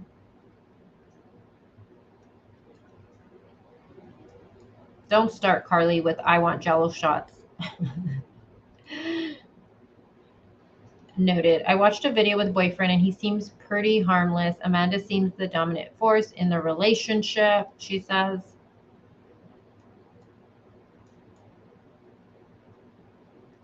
Brandy says, hey, mom obviously had trust and other issues with her, hence her not even having a house key for just a case, or all my kids know that no matter what, this is always their home to come and go wherever. Well, again, too, since we know that Amanda has suffered from addiction in the past, I mean, I can totally understand, mom not wanting her to have access to the home, because sometimes with addictions, sometimes, stealing is something that a lot of, not a lot, but some addicts will do. They end up stealing. I had a friend who would steal all the time he lived with his dad, and he used to steal almost whatever he can, flip, make money off of, he would take from the dad, whether it be, I mean, this was a long time ago, but whether it be like DVDs, jewelry, anything he can get, he would steal. So I could kind of understand why mom possibly didn't want Amanda to have a key to the home.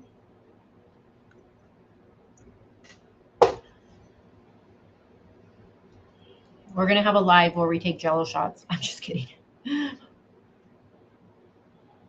Carly says, I think kidnapped would mean she has to be alive when they have her. Yeah, I know we talked about that last night.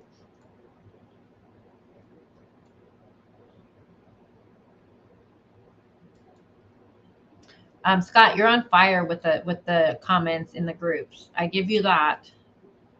Make sure you're taking time for yourself, Scott, because trust me, I know it can get overwhelming when you have so much to reply back to. Rose says she's guessing daughter and her. Hold on, I'm trying to catch up to chat, you guys. Any cameras to see who the young girl is? And it hasn't been stated who this possibly is that comes over, but what was stated from neighbors is that a young girl would come.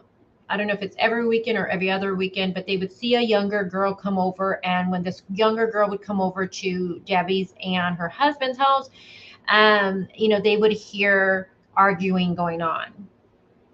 And then again, the day before Debbie would go missing, a neighbor says they heard arguing going on. So again, we don't know exactly who this young girl that's coming over, but I kind of think it's going to be the daughter.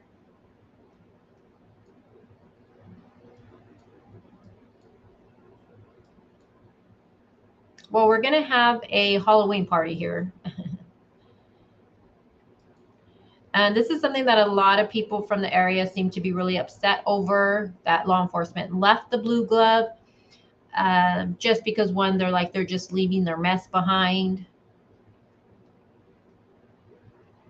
Kind of looks like tie-dye, tied down. It looks like a tie down or part of a shirt. Yeah, I'm barely getting up to the comments. But this right here, what do you guys think this is? Let me see. Did you guys answer that? It looks like a red string, a red rope. It could be maybe from the red tote bag, like the string for the tote bag. I don't know. And then this right here, let me take that off the screen, the comment. This right here, I originally thought it was like a page. I thought this was like a piece of a book or something like that. But now that I know that she bought paper towels, this to me is a paper towel. This is a piece of that paper towel, without a doubt. You can tell right here. The little holes right here from a paper towel. This is a paper towel, without a doubt, in my opinion. And it's just, why is this there at the scene?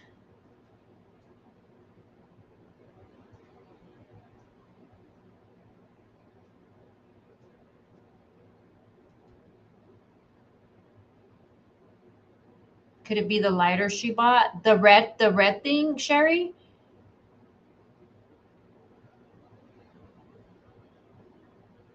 Joy says the red could be a part of her shirt. Yeah, because she was wearing that, or the tote bag.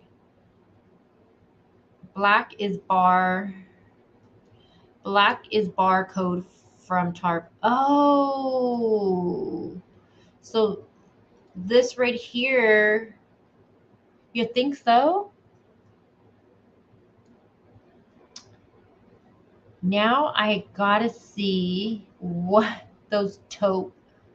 that tarp bag actually looks like. Is this the barcode from it? I didn't even think of that, Joy. So if this is the barcode, so then you have someone opening these items literally right there.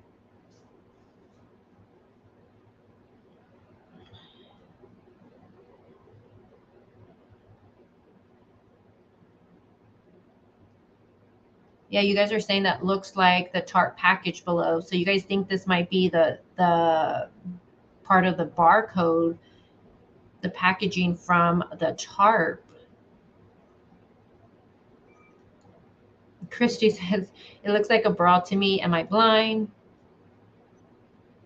Yeah, the white thing, I 100% think it is a paper towel. It's just interesting that these items are there where her body was found, which has a lot of people wondering. So she purchased these items and then she's found deceased with the items near. It makes it seem like, okay, she bought these items. And her life is taken then after that. It's like, did she buy these items for somebody? Was she expecting to go somewhere else with someone?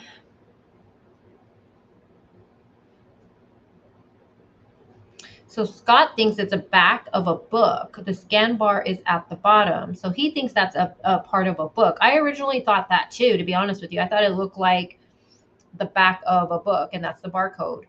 But people are saying it could be the packaging of the tarp. Tarp package is the black.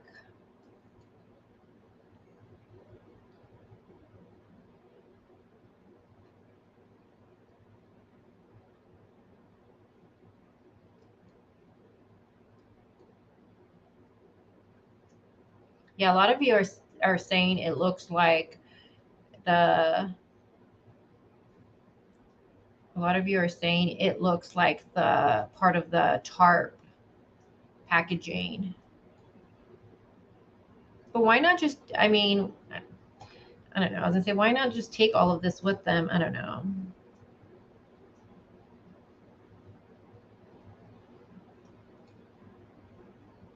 Crazy says, I have bought those tarps. It has a black paper behind it like that. Okay, thank you, Crazy Mama. So Crazy Mama is saying she's bought these before, and it does have a black packaging paper like this in the back. Okay.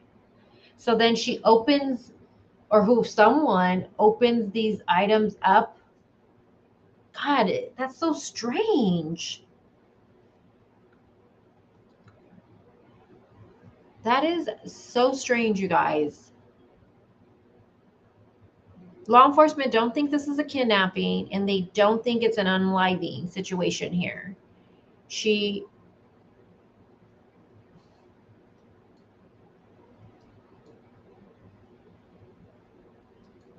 Can someone go to the nearby? Well, Crazy Mom is saying that would be cool if we had someone from the area that can speak with us. I would love to get an actual photo of it. Grateful Ed says that sounds to me, like some kind of weird outdoor sex and drug hookup that went wrong. I mean, I don't know. And again, I don't know Debbie, but I don't know. Does that fit with Debbie? I don't know. I don't know her, of course, but I feel like it's just staged.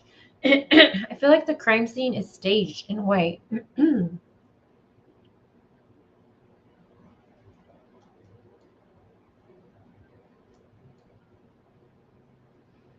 Hey, Valerie. Yeah, in Sherry, yeah, it's 8 minutes. So from when she left the store to the Venmo transaction, it was at 8 minutes. 8 minutes. And then from the store to where her body was located, I believe it was about 33 minutes when I looked at the distance. But you know that changes with time or whatever. A little Russian girl says, I live 20 minutes from that store and I could go see it. Oh, can you? Can you please?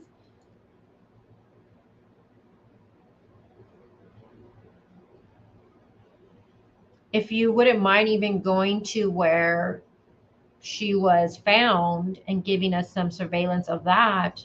What's around that area? Do people go there and like chill, smoke, hang out? Is it that kind of area? Because I'm thinking, was she planning?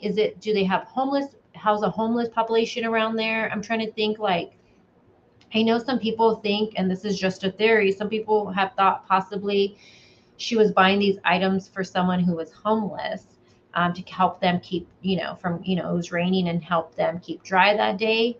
That's a theory I've seen out there. I'm trying to, where she was found. I want to know more about the location. Would she be hanging out in this location?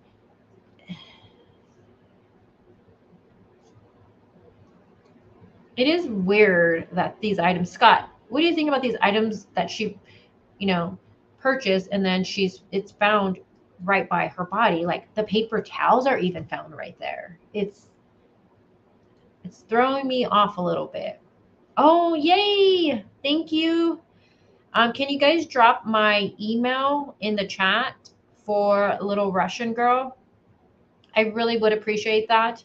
And then if you're on Facebook, after you email me, I will send you my Facebook. It's kind of easier for us to chat on Facebook than through email because I'm bad at my emails.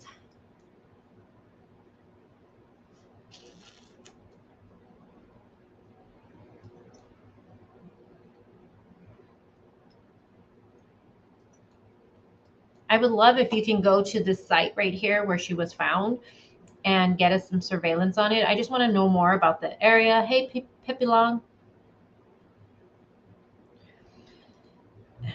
And maybe someone told her what to buy. It almost seems as though she was given a list of items to go purchase. Now, without a doubt, this is a paper towel. It is interesting to me that the paper towel is where she was discovered. I don't know, it's just strange to me. Again, this is going to be Amanda, excuse me, guys, and her boyfriend, Andrew. So her hair, Debbie's hair, it doesn't look like black roots. Excuse me, hold on. Oh my God, I'm sorry about that if you're wearing earphones. I mean, again, innocent until proven guilty in a court of law. Okay, so this is going to be the home that this is the home that law enforcement did the search warrant on, and it is the home that Amanda shares with her boyfriend. Again, based off of the boyfriend's interview he did, he stated that, let me see, that they moved there on Thursday, right? On Friday, mom, Debbie, bought them lunch, and then on Saturday, she's missing. Kind of strange. Again, this would be the game for the Bulldogs to show you guys there was a game that day. Shout out to Carly for getting me this information. There was a game at 4 p.m. And we do know mom, if, you know, I know some people don't think that was her in the surveillance, but sent a photo.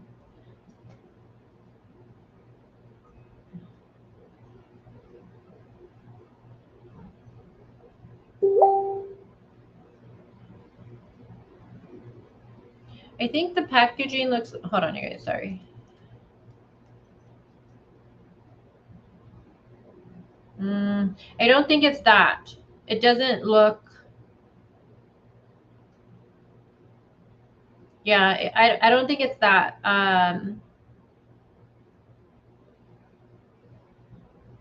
Yeah, the barcode is different and in size for one, and the lettering, what's written is different. I don't think it's that. Sorry, people are sending me from items from the Family Dollar, thinking it could possibly be that for the tag. I don't think it's from the poncho. It doesn't look the same.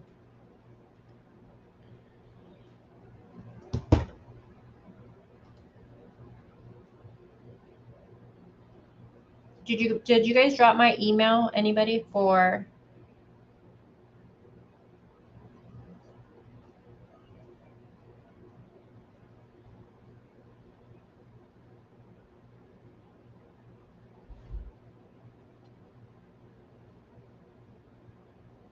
Yeah, Scott, it's just weird though, because they get there on Thursday. Boyfriend says brought lunch on Friday. And if Amanda was at the house Friday, that's interesting because remember, neighbors claim to hear arguing go on Friday. So if Amanda was in the house, was she arguing with her mom, with stepdad, with somebody? Who was arguing? So it is interesting. if you know, she is if she is at the home that day. What was the argument over? And then Saturday, she's missing and sends the transaction and all of that. Okay, that's the timeline again. There is a photo of mom's house I want to show you guys. We'll go over this stuff tomorrow.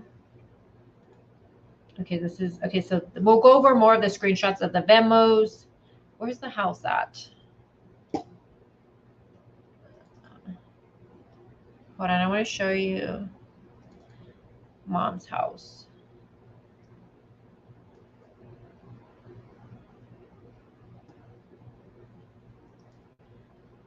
Okay.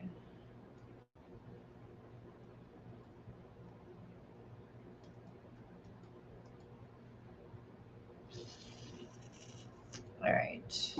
Let me show you this really quick. Hold on. So there are flower pots around, because remember with the Venmo, it says the blue flower pot, the key. So there is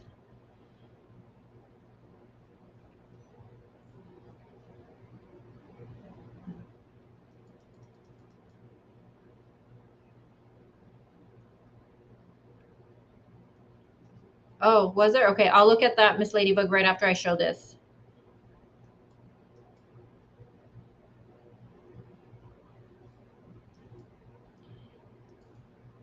Are you talking about what's around? But it's legit on the same road. On the rehab road is next road down. I can't remember now, nor do I remember the name of it, but legit. I know what you're talking about, and my mind's drawing a blank too. I think it's for men.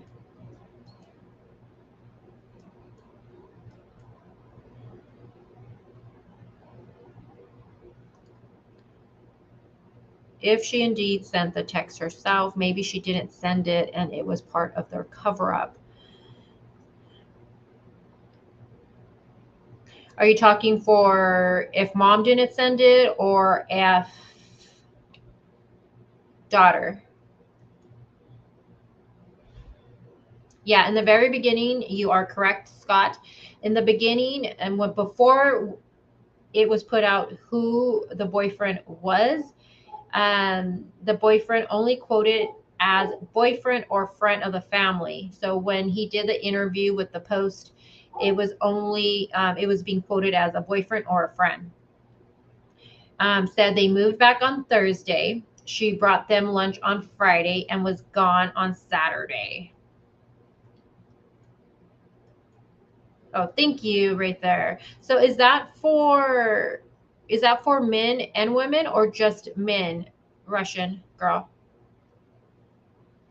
Now, Amanda says she had dinner with mom on Friday night, ran errands together, then went separate ways. So again, she places herself with mom in the home. That makes me really think that this arguing that took place was between mom or even maybe possibly stepdad and Amanda. That's me speculating. Oh, Brandy, thank you for that comment. I appreciate you guys just being here with me and discussing all of these cases. I really do. Because sometimes I'm at home by myself and I'm trying to go through things and I'm trying to figure things out. And even last night, me and Carly were up late kind of last night discussing this case. And we were just trying to think because the surveillance footage got dropped, I think it was yesterday. And it really just threw us for, a loop because we're like, okay, she purchases the items that were found near her body, and it was kind of like, what the actual F? And then we got the time of 3:09 that she leaves the store, and we're like, wait, 3:09 she leaves the store, and then by 3:17 she sends the Venmo. It's so bizarre. I agree, Scott, with you. Good pointing that out, the difference with it. think I might have to clip a little video for that. So was the fight on Friday? Yes. So neighbors claim that they heard arguing. Well, it says the day before she disappeared. So sometime during Friday, they heard arguing. I don't know if it was during the day, in the evening, but that day before, they heard arguing. Now, was the fight on Friday her changing the locks or something? And that's why the Venmo message gives her permission in instead of naming her killers or calling 911. Well, see, here's the thing. I don't think somebody kidnapped her. I don't think that, because as a mom, if I was kidnapped and my life was, I'm scared for my life, I am not going to, if I had multiple kids, I'm not going to send one child an amount and then, say that weird message without contacting my other ones. Like, I would contact my other kids too and say, I love you, call my husband, I love you. There's no mention of the other family members getting any message like that. And not only that, if you're scared for your life, and you have access to your phone, I would think you're going to call 911. I just don't think she was kidnapped whatsoever. I don't. Why does that house kind of scare me? But can you guys see the blue? Okay, so it's hard to see in this photo, but there is a little flower pot. There's lots of flower pots around here. You can see them all around, but there's this one in another photo, it looks blue. There's this one here, and then there's one right over here. I believe there's two in this direction too. So there is, flower pots right there near the door.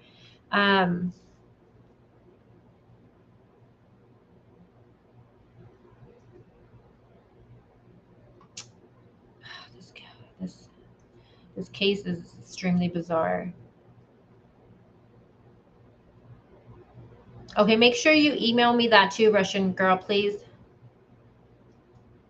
Yeah, you can. Thank you. I appreciate you.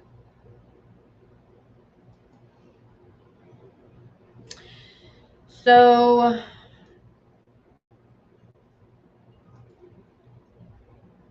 hold on.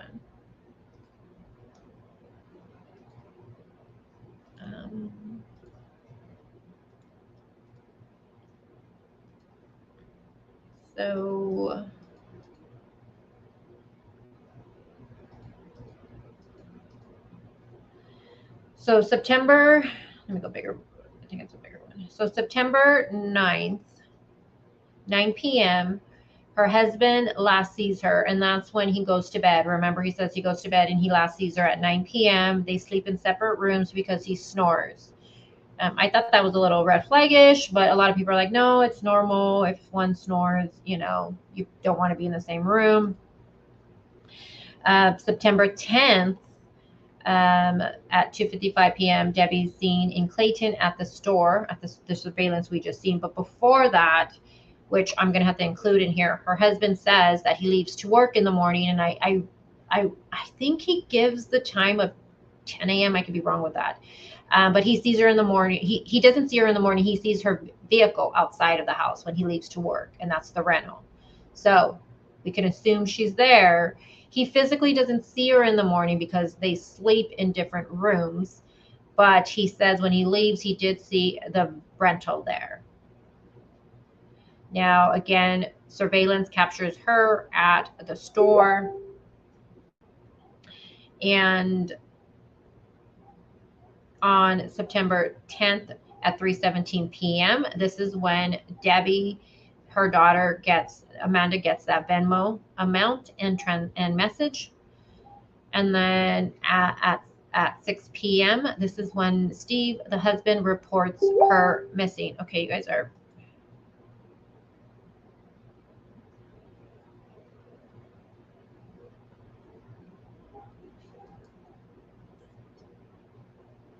Hold on, guys. Sorry if that's distracting you guys. Hold on. Okay. Now, again, she gets that weird message and stuff. And then, of course, on the 11th, Debbie's body is found. So she would be reported missing on the 10th.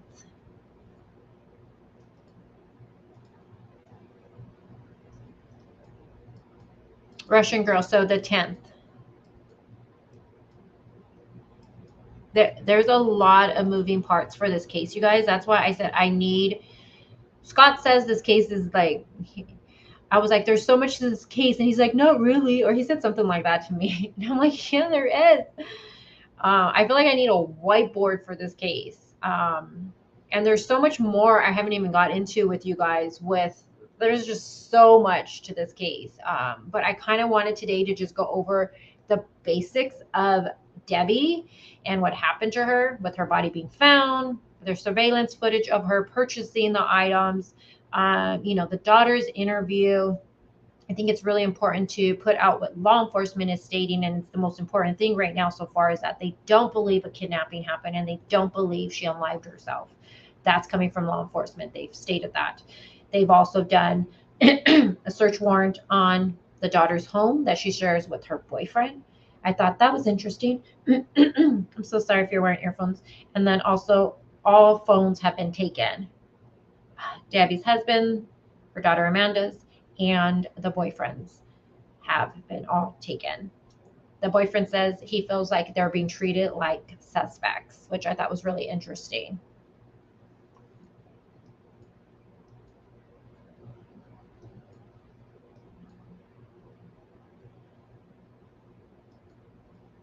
Julia, and I agree with you, Julia, on that. If mom really sent the Venmo herself, then the daughter may have already known who they are. And I 100% agree with you. If mom actually did send this, then I agree. I think then daughter knows who they are, because mom doesn't go into explaining anything. It's like, I've been kidnapped, or nothing, or there's no explanation. It's kind of like she's just explaining it as if daughter knows why she's getting this amount. And the message just seems like daughter already knows. I don't know. Maybe that's the deception we're getting from daughter, is she knows who they are and she already knew who was sending the money. But I personally think, my opinion, I think daughter sent it. Or I do. I think that's why she doesn't mention mom leaving with the phone, right? She doesn't mention it. And she doesn't mention the mom leaving with her bag, her purse, which is just strange to me, because that's a big ass purse the mom's carrying. She said she only noticed what was missing and how are you going to know mom's debit card is missing how are you going to know how are you going to know the debit card is missing? That's like if mom had her purse at home and you went through the purse and you seen her wallet was there, and you go through a wallet and you say, okay, the license is missing and there's a debit card missing. How do you know how many debit cards she has? How do you know? I mean, you don't live with her. That's bizarre. Now that I think about that out loud, that's really strange. If I went through my dad's stuff, I wouldn't know how many credit cards he would have. I wouldn't know how many debit cards he had. Some people have 2 banks, you know what I mean? That's very strange now that I say that out loud. I don't know. How would you know only the debit card and license is missing? That is fucking strange. The Venmo is public. It is public. Let me see if I can go on it without outing my own self on here. I have screenshots of it. It is public. Matt, if you want to check it out, we're going to look at the screenshots for it tomorrow during the live. Where am I? But it's public. It was as of a couple of days ago. I'm not sure if she's made it private now, but I have all the screenshots for it if she does.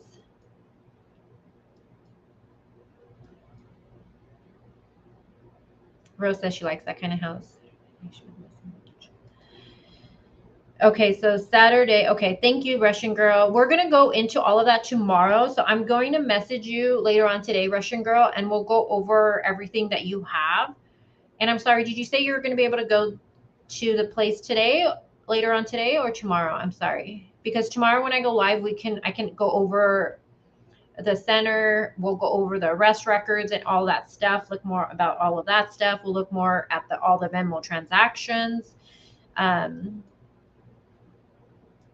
for Venmo also, because I know this is something that I've been talking about in the group, when you have Venmo on your phone, I don't know about you guys, but I'm already, once I click Venmo, it goes straight to my account. I don't need a password for me to log on or anything like that. I'm not sure if you guys have it set up like that. Let me know in the chat. Do you have to put a password, or immediately when you click it, you're already linked in? So mom could have it like that on her phone. Just, you just go there and you just automatically can go there to your Venmo account and send money as you go. So if, speculating here, if Amanda had access to mom's phone, she could easily send herself that money. And again, the question I'm left with is, what happened to the money? That's a lot of money. Has the daughter spent it? Did she send it right back?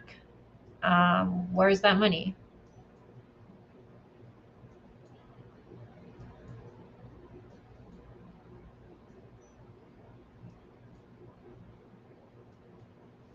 Sherry says, when we get older, we'd rather sleep alone.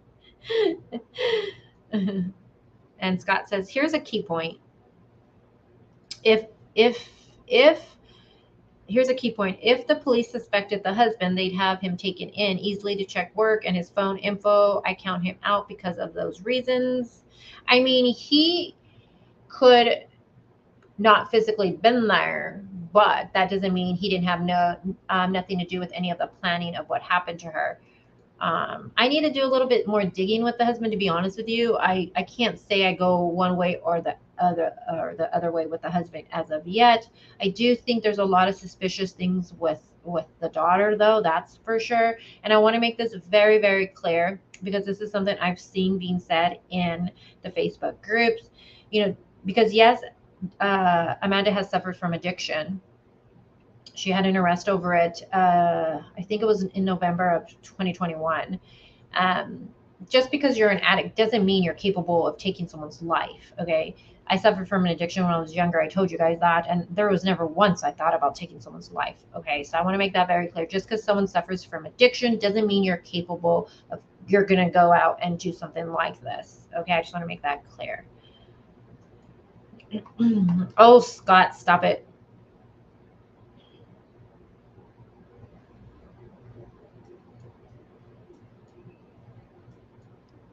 Carly says she really wishes they would have taken the gloves from processing. Yeah. And there's quite a few left behind.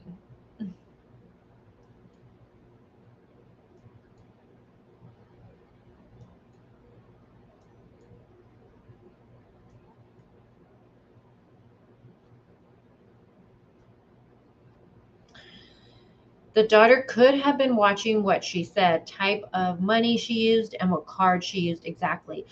I just think it's really bizarre, though, that she makes that statement that mom left with the only thing she's seen missing was debit card and license. That's very bizarre to me.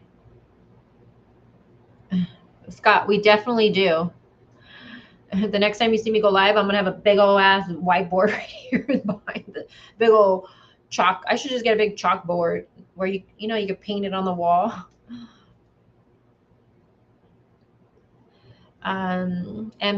Spruce 90 says, I currently live with my mom and I have no idea what she has in her purse or where her license is kept. Yeah, I mean, we assume it's kept in their wallet, in their purse, but it's just interesting, once again, how she points out AD, license, and debit card are the only thing, not that we're missing. It's like, how do you know that? So were you with mom before she left that day? Did you go to the house that day? It kind of puts her, to me, that statement puts her in the home. Puts her in the home. Now, think about this. So she gets the Venmo transaction. Allegedly, mom says there's a key, right, underneath the blue flower pot. So then daughter goes there, takes the key, goes inside the house, and the only thing you notice missing is a debit card and license. I'm not buying that. That makes no sense to me. Venmo has preferences. You can set it up how you would like it or without a password. Yeah. And since Debbie shared the Venmo account with her husband, I'm going to just assume there was probably no password for it on the phone. Usually with something like that, I mean, I would love to know if mom had an actual password on her phone, let alone. That's another question I have, because if she had a password,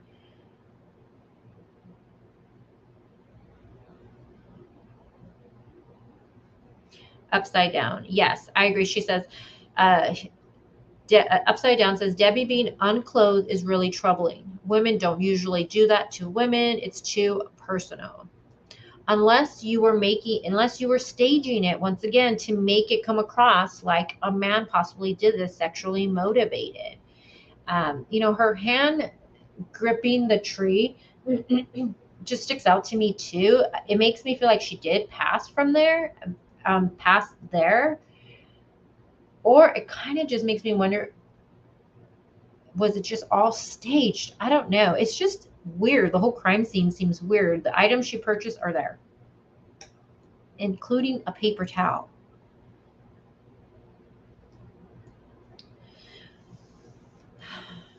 All right, you guys. So I'm going to wrap up this live. We've been on here for quite some time. Now, there's a lot we got to go over still.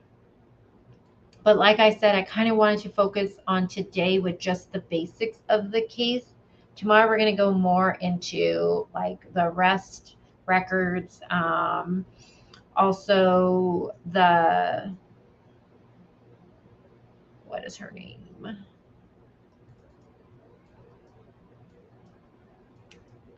What's her name?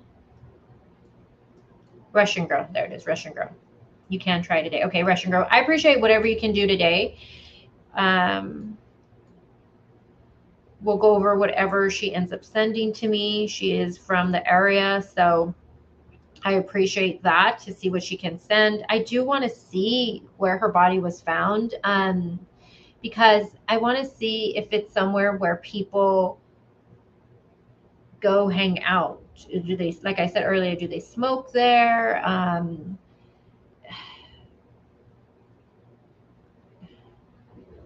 Is there a homeless population around there? I'm just trying to make sense. I think I'm getting stuck, and I don't want to, with she purchased these items and then just 8 minutes later she Venmos. So it's just, I don't know. It's a strange one. Valerie, are you following this case, Valerie? Oh, I think it was to embarrass her or something too, like threaten her, told her to strip. Also, her abdomen being burned. That's strange to me. The abdomen, I don't know. That's weird to me. The first thing I thought, if a woman's abdomen being burned, I just thought, us women, we carry babies in our belly. I don't know. It was just strange to me. I don't know. Maybe I'm overthinking some things. I don't know. You guys know how I get sometimes. I do overthink. That's why I like coming here live, because I feel like we just balance each other out with it.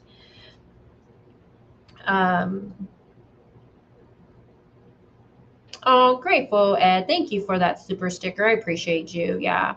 So you guys will let me know. Do you guys want to do another morning live? I probably like 9:30-ish, 10. Does that work for you guys?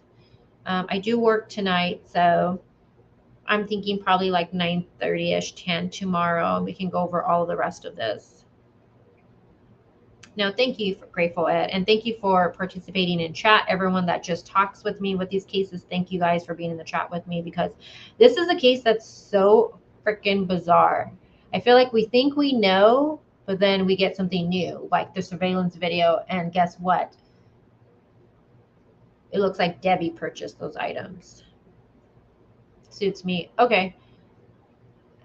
Yes, that would mean 8:30 your time. Okay, so label is confirmed from the tarp by the guy on the site in groups. Okay.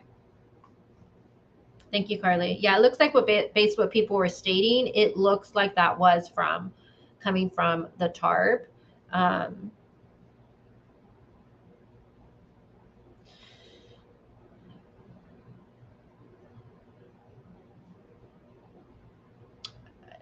Yeah, well, usually when someone lights something on fire, it is like something like this with the crime scene or something like that. It's usually to get rid of DNA.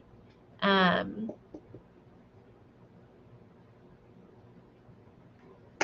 right, you guys. So again, thank you guys so much for being here with me and talking this case particularly. This is one that we're going to probably spend a lot of time going through this week, just so you guys know. So if you want to go down the rabbit hole, because I feel like there is a rabbit hole with this one, then definitely hit subscribe. And I just want you all to know that I really do appreciate every single one of you for just being here with me all the time. And no, I just woke up, Amanda, as Vida said. And until the next one, you guys are funny. Until the next one, I will talk to you guys all soon. So bye, guys. Stay blessed and stay grinding. Talk to you guys all soon.